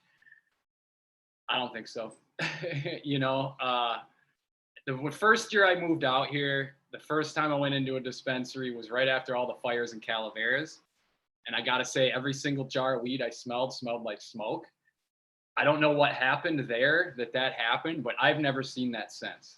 I've seen cannabis completely smoked the hell out and come off the line smelling and tasting just fine. I know a lot of people are going to go into the peroxide and lemon juice and baking soda dips this year. Personally, I'm not sure where I am on how clean the cannabis is coming out of these fires, if it's not treated versus treated, and if it's something that we really need to concern ourselves with, or if it's kind of one of those, you know, you're already combusting something, you're already smoking something that, you know, cannabis has its, you know, positive medical effects, but let's be honest, you are doing damage to your lungs by doing that.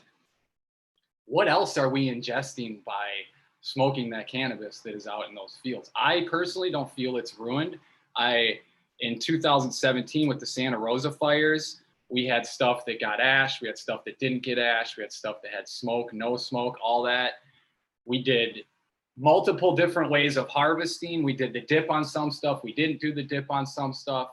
We washed some stuff, we didn't wash some stuff. We had all of that stuff tested, and we had a very clean results come back that year. We had a few, you know, you get the odd ones of like, oh, chloroform or whatever, and they tell you just send it back in and retest it, and it came back clean.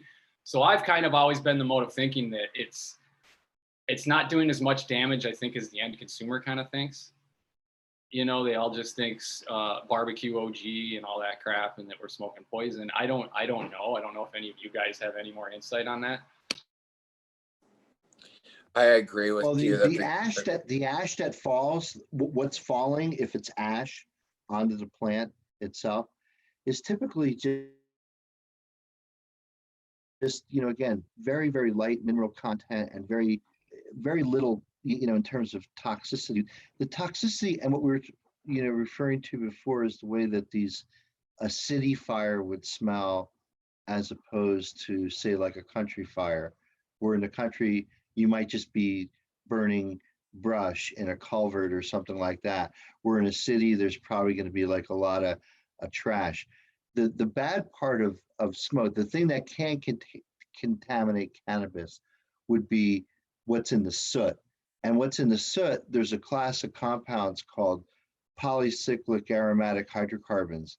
And these are like some of the most toxic hydrocarbons known to man. But ironically, this is part of the barbecued flavor that people love. Like if you like barbecued brisket or smoked brisket, or if you like, you know, not to talk about the meat diet again, markets, but if you like charcoal grilled food, those black stripes on your steak and everything like that, where it actually caramelizes, a lot of that degradation, you know, sugar degradation and whatnot, pyrolysis, ends up with these polycyclic aromatic hydrocarbons, which are really toxic.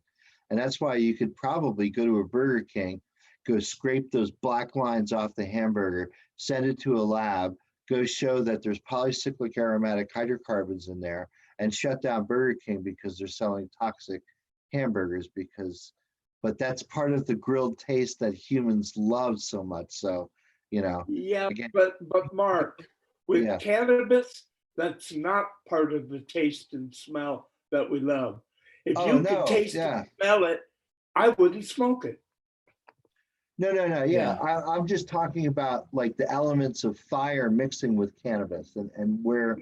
No, I agree. You remember, I love a good burger or a good steak, and I like them grilled. So I know exactly what you're talking about, and c'est la vie. But with cannabis, I got a choice, and if I can smell it or taste it, meaning the fires, I don't want that cannabis product. Yeah, I mean, I got to agree. If it smells like smoke, I mean, nobody's going to want it. I'm talking the stuff that comes out and doesn't smell like smoke, you know? So like when we were talking about this on Hash Church a couple of years ago when fires were happening in California, I thought what I remember, and the nice thing about Hash Church, we can go back and watch them now and go listen to that, is I think there were a couple episodes where, oh my God, there's all these fires, there's going to be all this smoky weed. And then a couple episodes later where, yeah, there's a bunch of smoky weed out on the market, to a couple episodes later to where, hey, it makes really good fire oil, you know? To where, again, you know, if you're making distillate, you're going to purify any smokiness out of the distillate. I'm not saying that all that material was destined for distillate. And certainly, I think the way that the economics of most grows, you know, would be like, you want to sell your premium flower, your best flower at a different rate than you want to sell, say, like your bulk biomass, which is just going for distillate or just oil formation. You know, for Rick Simpson type oils, or things again where maybe flavor really doesn't matter, but those, you know, cannabinoids are still going to be in there. You know, in some crudes, there's almost like a smoky flavor, right, Wade? I mean, I've tasted some crudes that almost have like, I wouldn't say a smoky essence to it, but maybe like a somewhat of like a burnt essence to it, where maybe in the way that they're recovering their solvent from their extraction, actually kind of like put some kind of like burnt flavor into the oil itself. It's still effective, and I still think you could make capsules out of it, and cancer patients could still use that oil. So just to answer your question, I mean, I don't know that, again, the burnt, all the premonition that, oh, any weed that's grown in a fire-ridden zone is just written off as not being good or as valuable as it would be otherwise. I think the fire has to be like within a mile of your property and dumping fucking ash on your weed. Like in that case, you know, I mean, that's going to be tough to get that off. But when it has a chance to get somewhat cleansed in the atmosphere, I'm sure there's some molecular change that's happening in the atmosphere, even, you know, when it's, but if you're next to a crowning fire, I mean, my goodness, you know, what can you expect? But I think when it has a chance to fill up the atmosphere and the odd ashes falling, which is probably still the majority of people, although this is a unique year, we'll see what happens. But I think you're right to say that it's definitely black. A lot of it's good. still. Soot is usually black. Soot would have like soot. Think of soot is kind of like the component that is left on the inside of your chimney. That's why you have to get your chimney clean, because when soot builds up there, essentially it could basically just be, flammable later on. But It's oily. Exactly. It's oily. It's kind of like well, it's soot, creosote, right? So ash is different. Like ash, again, if you were to do it's absorbable. Yeah, exactly. In a different way. Exactly. I don't think ash is as much of an issue as if your plants are kind of in an area where they're getting fumigated with the sooty flames and effluent of a fire. Does that make sense, right? And Mark, would it be like spraying geranium oil and then letting that kind of happen, naturally and break down naturally, and then it would just the smell goes away and it breaks down over time? And I would imagine similar things are happening with light ash. I've had no reports from anyone that I'm close with that they've had any smoky.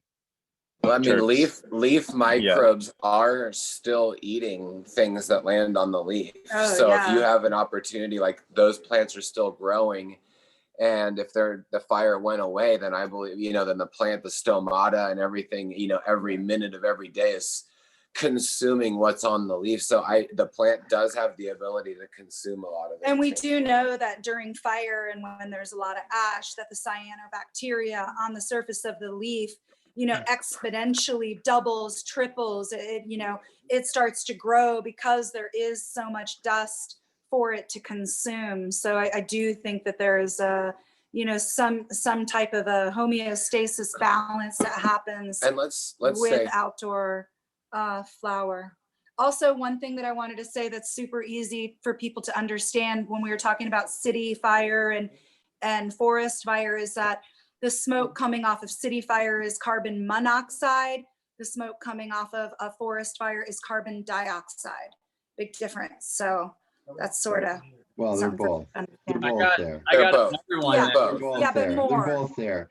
Who's telling you that? Who said that to you? I've heard that. Is that not true? That there's more carbon No, monoxide combustion in city air? Combustion makes both CO2 and CO. I think, there's no rational basis for that chemistry wise. So combustion. You, Mark. What's that? What about That's good to know. atmospheric I agree. carbon coming? Mhm. Yeah. So there's no, in the air, there wouldn't be like some type of, city toxicity in the smoke. Sure, That's yes, there is, from plastic and things Yeah, like Right. that. That's what we're Right. that's kind of what we we're know saying. it. right. Like if my laptop here were to fall into a fire and start burning, most of this plastic is a thermoplastic called, it's vinyl, which is polyvinyl chloride. So when polyvinyl chloride or when styrene, all the conventional plastics, multiple plastics that we use, when those things burn, they give off, basically they thermally degrade and give off very noxious soots and particulates that you don't want to be breathing in. That's absolutely true. No question about it. I don't think it's down to the CO2 mixture. It's just down on what you're burning. A lot of that stuff, again, especially the polymers, what happens is as they burn, the neighboring polymer next to it. So if this part of the plastic is burning, this part of the plastic is melting and vaporizing. That's why when you throw plastic into like a campfire, you start to see little kind of like floaties all over the place and everything. So, And will those toxins join together with carbon pieces and chain off? You know what they're going to do though? They're just going to end up in the upper atmosphere as just, volatiles that you don't want to be burning, and you don't. Certainly, I saw people throwing trash into a fire and then cooking marshmallows on there. It's like, oh my God, people just, part of it is having, again, this cradle to grave recognition that all the packaging material and everything that we throw away into the trash, a lot of it does get burned, and a lot of that stuff does have bad effects in the environment. So yeah. Since we have a chemist in here, here's another thing I've been talking about that you can probably clarify more. Where? There's a chemist? Where's I think it's great. I was horrible. I was horrible at chemistry. So, like, horrible at chemistry. The other thing that people have been talking about up here, on and on and on and on, is water plus ash equals lye. And what's that going to do to plants? What's that going to do to soil? I've gotten into a couple conversations. Wendy from Sunabis, I'm sure you guys know Wendy Dragonfly, and she's kind of the one that brought this up, and she shut the comments down on her post about it because I think she knew it was going to create hubbub. First of all, what sort of concentration of ash needs to land on the soil for it to cause an issue? And at this point in the season, my thing was, I'm not even concerned because my plants are big enough at this point. There ain't a damn bit of ash hitting the soil underneath them. I'm sure there is, obviously. But so it's all as you recognize, it's all concentration. It's all a matter of how much of that stuff is there. And there's so little there that it's never going to be able to balance what acid rain has done, right? So acid rain has basically moved the pH needle on what comes down from the sky almost by a whole pH unit in the last 30 years, right? So, I mean, yeah, bring on the lye, right? There's a whole lot of acid rain to neutralize. That was exactly the argument, is it was going to change the pH in your soil and that you need to watch out for that. And probably, also, I mean, in a local sense, hold on, Sam, let me just add this. So if you take a bunch of ash and you add it into your grow, yeah, on a local sense, you're going to see a swing of pH.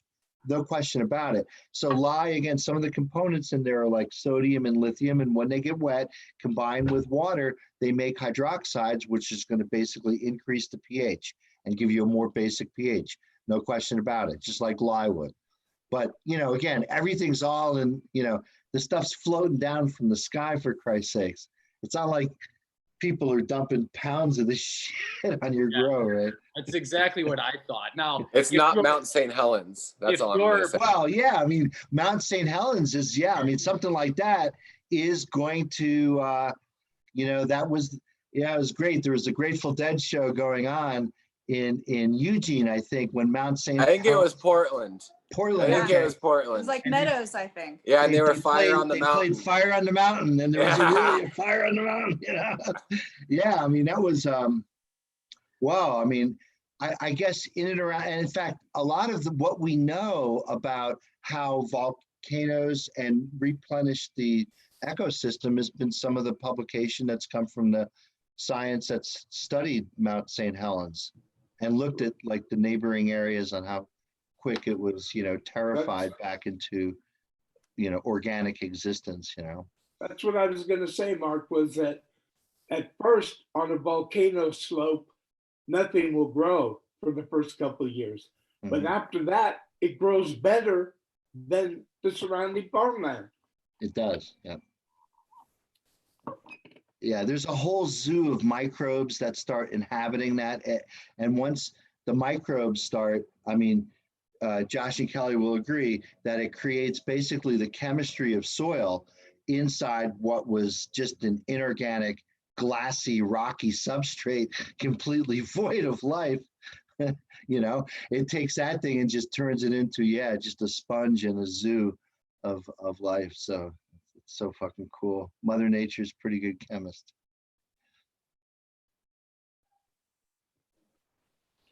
I've seen excellent cannabis from volcanic soils like in Hawaii and other places. I know it works. I wanted to circle back to something that was being offered about ash that settles on plants. Over the last couple of years with the fires in California, I've asked some of the growers who had crops out when the ash was going on or when they were threatened by fire. And the folks who took their crop down while ash was still falling and they were concerned their crop was going to burn or whatnot, reported more problems with their finished product versus those who left their plants in the ground, allowed them to continue their life process, and harvested after they'd had a chance to deal with the ash. Was something that you were saying that I thought I was trying to understand how that would work, but that makes a lot of sense. I wondered what else folks What were had to the say about problems it. that they had? It's like Wade? a I'm just curious. phytoremediation of the plant. What kind of problems did they have with the material that they took down? Oh, it was taste and cure. The cure, yeah, just didn't work out. The flour didn't taste nice. It had it burned poorly. This was over near Santa Rosa when the urban area of Santa Rosa burned a couple of years ago.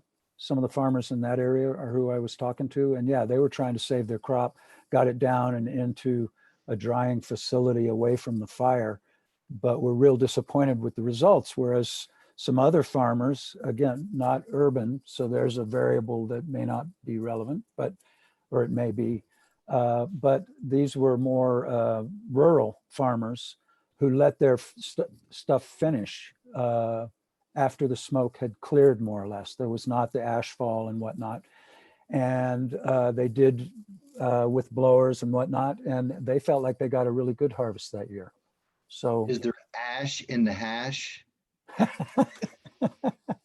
So it turns out leaf blowers are good for blowing tear gas away from you. They're also really good at blowing ash off your weed. So wow, leaf blowers are turning out important this year. 2020 is like the year of the leaf blower. Is there ash in the hash? I can tell you firsthand, if there's not too much ash on the starting material, it can pretty much be washed out and tested clean. Yeah, that's cool. For sure. Yeah. And I think that there is a phytoremediation that happens. And also I would think just, that when you're curing, it is such a microbial fermentation process that's happening. If your microbiology has changed dramatically, as like it would after a fire and you had a tremendous amount of ash, then you're going to have a different microbial colony. So you're going to get a different type of cure. Mm-hmm. So I loved it what you said, Wade. I think people should just hold off, let Mother Nature take care of it, especially those who are, working with deep soil and microbiology and have a lot of, regenerative practices around them. I think their flower is absolutely going to be just fine. There's a form. And also, and anybody who's listening out there, just because we're talking about the smoke and the ash damage, of course, there's going to be amazing, beautiful, small farm flower coming out of this year. Please, just because you're hearing about this doesn't mean don't go out and try it. I've already seen some flower that was even just recently cut. It's beautiful. It smells amazing. People are having a lot of successes now. So, well, if the ash washes off into the hash water, theoretically, again, to go back to this theory of lye, theoretically the pH of the water should increase, because now you're dissolving all those minerals, which are bases, and they basically make an increase in pH. So it would be interesting to see is in your washings of ash hash, do you actually see a higher pH of the water? I'll grab the pH pen and let you know. Do it. And I think that would be good water to sink into a compost pile or into the aisles of your garden to kind of sink that ash hash water. Tell Wooksauce if he works with anybody on the legal spot to do the same thing. And that's kind of what I was getting at with the ash thing, is where is that concentration point where you're really going to see that? I mean, how much has to say a 32-gallon wash with 4,000 grams of material in there? What concentration of that needs to be ash to actually change the pH of the water? Not much, actually. Not much. I mean, I think what you would see is you'd see a change. So if you're washing, like, I don't know, how much are you washing at a time? Like 5 or 10 pounds? About 4,000 wet grams a can. So call it 2 pounds. Yeah, two pounds. Yeah, you should see a little bit of change in the pH, especially if it's got a lot of ash in there. Yeah. You think it's that much? 2 pounds from just four? Yeah, I guess, yeah, about 2 pounds. Sorry. We all use the 2,225 gram conversion, which I've heard somebody say that the BCC uses 2450, but then Flynn Wooksauce laughed. He's like, the BCC doesn't have any any parameter on what's fresh frozen because you pay the flat weight, so they don't want to do. Of course. The farm, that's just California 2,225. That's what they've used forever. How accurate is that? I really don't know. We just did a huge harvest at a friend's farm, and one of his guys pulled some of the bags and dried it. And according to his numbers, it's 2,000 is far less than a pound. So I mean, it's a game we have to play with farmers too, of the like, you know, you equate 2,225 wet grams to a pound, but that's untrimmed and that's actually not equal. So it's more like 2/3 of a pound. So in their head, it's hard for them to wrap around freezing weed, you know. I mean, the water weight and accounting for that. It would be interesting to see, again, is there a change in pH, and do the natural components of what's else is in the hash water somehow buffer that change in pH? So no matter how much ash is in there, you won't really see a swing of pH. Well, one of the experiments you could run is you can take your water after you've done your hashing and add ash to it and see if you could change the pH. See if the natural components of what you're extracting out of the plant is capable of basically masking the increase in pH that you would see if there was ash in there. And again, the way you do that is you spike it with ash to see if you actually see, you know, the increase in pH. I'm just gonna, take a wild guess here, but with the amount of ash I'm seeing on that size run, I would expect maybe, like a gram or two of it to be ash, out of the entire weight of the whole thing. Yeah, and that, so if you just think about the stoichiometry of how much you would need to add to swing the pH a little bit, you're going to see a difference in pH. All right, I'm going to check it out. I can almost guarantee it. Yeah. Cool. You can report it back here on Hash Church. I'm all about figuring those things out because I can't tell you how many times people ask me all these crazy questions of what can be washed, what can't be washed, what should I bother with? And, I will sit here and admit that we've washed some pretty crazy stuff so that we could run it through testing or see for ourselves exactly what happens in the end. And if people only realize their questions are literally so they don't have to see what happens. It's such an insane thing. It's like, I don't want to make any mistakes because mistakes lead to innovation. And we can't have that. I need to just ask everyone just can you tell me all your mistakes that you made so I don't make those same. Go out and make those very same mistakes and make a bunch of new ones and come back and tell us all about the innovation it led to. Don't ask me questions that keep you from that journey.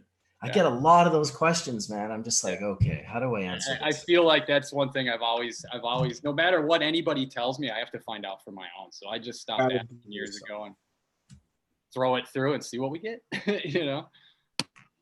Yeah, if you're not making mistakes in your garden or figuring things out and dealing with different issues, you're never going to learn. It's one thing. I've always pushed my plants to their limits, and I leave plants in 1-gallon pots for 6 months just to see what I can do to them, just so I can learn from it. So you can understand it. Like, if you haven't botched a run, you haven't done it right. Right. I mean, I've had every problem known to a gardener. I think I've had scales. I don't know if anybody's ever had scales, and I sure enough got them. But learning how to deal with all those problems are a great way, and that's all there's ever been is just research and understanding and seeing what works. And everybody's still fighting powdery mildew. How do I deal with it? How do I deal with it? Hard to do. You learn a whole lot more from an experiment that doesn't work than from an experiment that does work. If you do an experiment that works, why'd you do the experiment to begin with, right? It wasn't much of an experiment if you knew if it was going to work. Research is what you do when you don't know what you're doing. Yeah. You just got to try some shit.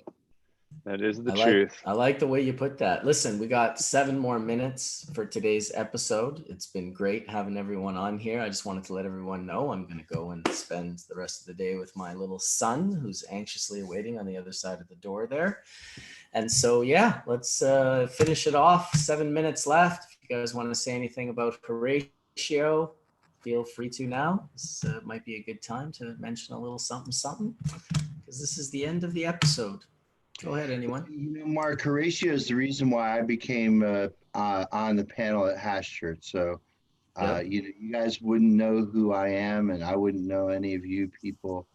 And so I have to be grateful for his friendship and for, he reached out to me. I never reached out to him. He reached out to me. And then I think he was like on his phone with me a couple times while he was on Hash Church, and he'd like ask me a question and then he'd go back to Hash. So and then it just became natural. Hey, Mark, why don't you come on? And so I think, Mark, did he introduce me to you? Right? He did. 100%. Yep. So I have to be grateful for how Hash Church has enriched my life with all of your friendship. And, I see the comments in the chat. Everyone seems to like when I pipe in with knowledge, and it's just the pleasure of my life to be here to share that knowledge with y'all and to be everyone's friend on this panel. You guys mean a lot to me, kind of like my internet family. So I have to be grateful for Horatio for introducing me to you, Marcus, and for your continued, friendship, and Johnny's continued friendship, and Sam and everybody. And so I think what we find in life is it's not like what you know, and it's not necessarily who you know, but it's like who you get to know and who you bring into your circle, and your the influence that you have amongst your friends and the collective knowledge that you're able to share. The old saying, a rising tide rises all boats. And so I think that's what Hash Church does, is it rises all boats. And so for my contribution here, I'm directly thankful to Horatio for inviting me and bringing me in, man. Yeah, 100%. I give thanks to Johnny B for introducing me to Horatio, and give thanks to Horatio for introducing me to you. And just like I said, passing that, spark on down the line and letting everyone get inspired. He definitely won't be forgotten. His words are on Hash Church forever. And anyone that wants to go and look those up, I'm sure eventually someone will put a cool list together that has all of the episodes that Horatio was ever on. So yeah, props to Horatio. Anyone else want to mention anything? Go ahead, Johnny. Oh no, you go ahead and Jim, please.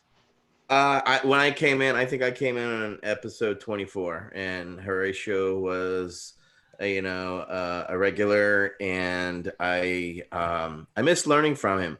I love the way he challenged thought. I love the way that he challenged ideas, and his compassion more than anything. He was always willing to share and always willing to lend a hand. I was always helping someone out, and that's beautiful, and that's a great spirit to have, and one that I hope to leave in my time. And I'm sorry he's gone, but I'm thankful to have known him and to have been a part of him, and to be a part of us.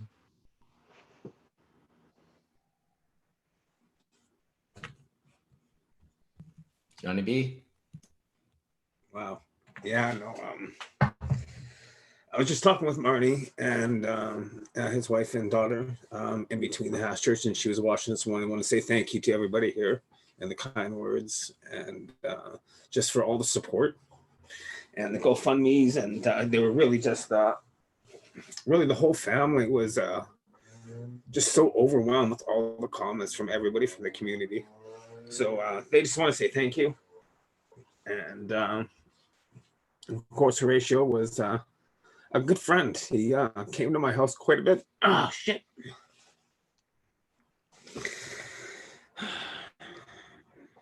He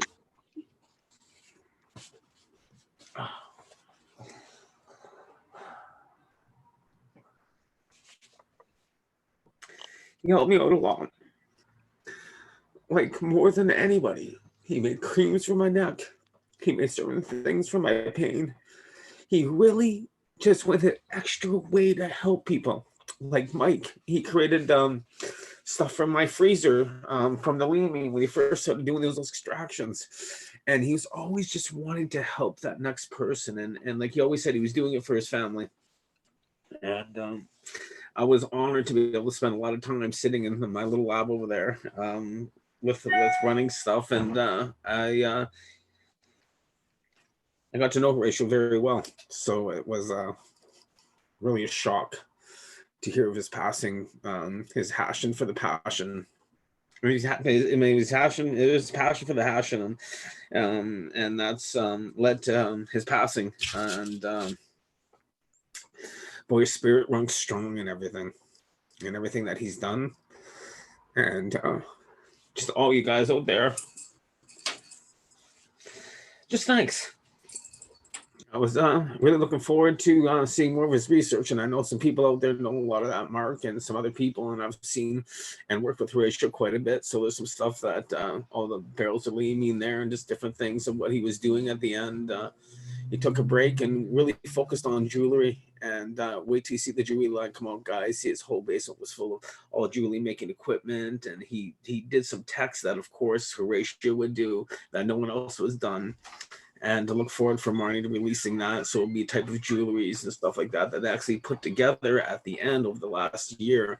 And that's why Horatio stopped talking with everybody, because he went deep into his passion was into doing his art and doing all these molds. And so you'll see some pictures of that. I'll share it today on Instagram when it's over and stuff like that. I'm going to head over there now and just kind of do some helping out there and stuff. But the family's really grateful, and they're really, the daughter's just touched to see how much her father has touched so many people and helped so many people. So keep those comments coming. They're reading them every day. They're saying thank you so much for the support and everything that everybody's helped out for the family. So, and you know what? Thanks, Horatio, for all you've done. And I know his spirit runs strong, and actually got the freeze dryer, and I remember when he brought this over the border, and how he got that. So he'll always be here beside me. But thanks, guys. Thanks, Johnny B, for the touching words. I know that the family appreciates that for sure, as do we. Would anyone else want to mention any words before we shut her down and send a rest in peace to Horatio? I didn't know the guy personally, but obviously been following him since day one on Hash Church. But one thing I just want to share what I thought was cool about Horatio, not as somebody who didn't know him, is you could tell that guy, anything he got into, he fully geeked out on, went way for the fence, swung way for the fences, all the way out there, every detail like that. And that, to me, that's cool, because that's kind of the way I am when I get into something. It's just full geek mode, so it inspires me a little bit. That's absolutely true. You know, and it teaches all of us that you don't let your own you don't limit yourself on your own limitations. You set stretch goals, and you hit the nail on the head. He knew a lot more than he actually really understood, if you know what I mean.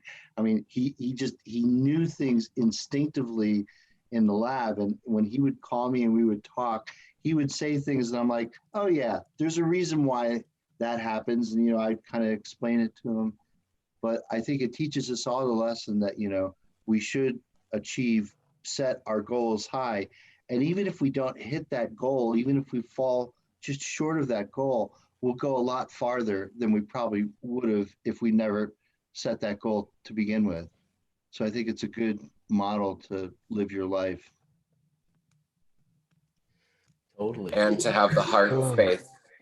And to have the heart space while you do it. So, a person like Horatio taught us how to dive deep and to go beyond the realms, and then how to have a quality with it, and then to how to have the heart space. And that's what I really appreciate about, him and this community and this moment right now, is that, this is it's more than just a business for us. It's a connection, and it's really important to us. And these are the things that keep us up every day and waking up to go on. So we really love and appreciate you all. Big respect to Horatio, Johnny B, everyone here. Thank you on this journey. It's one more day in our evolution. we just appreciate you being out there, calling us if you need anything ever. We'll call on you. Thanks to everyone out in chat land. You're a part of this too. So we're on the screen right now, but you're all a part of it. We're all a part of it. Let's go make the world a better place. Well said. But Man. yeah, well said. Yeah, Horatio, Mark, Horatio really brought out the creative and the science, and that's what I really gravitated towards. And that's something that I really respect in terms of the work that he contributed to everyone here. And I remember, Marcus, you talking about the processes and everything that he was going in on, and to have a mind like that, to your point, Mark, is really special. So that's a testament to being far more interested in just processes. It's understanding the plant in a really deep way. Absolutely. I never met. Go ahead, I Sam. never met Horatio in person, just on the internet on your show a zillion times.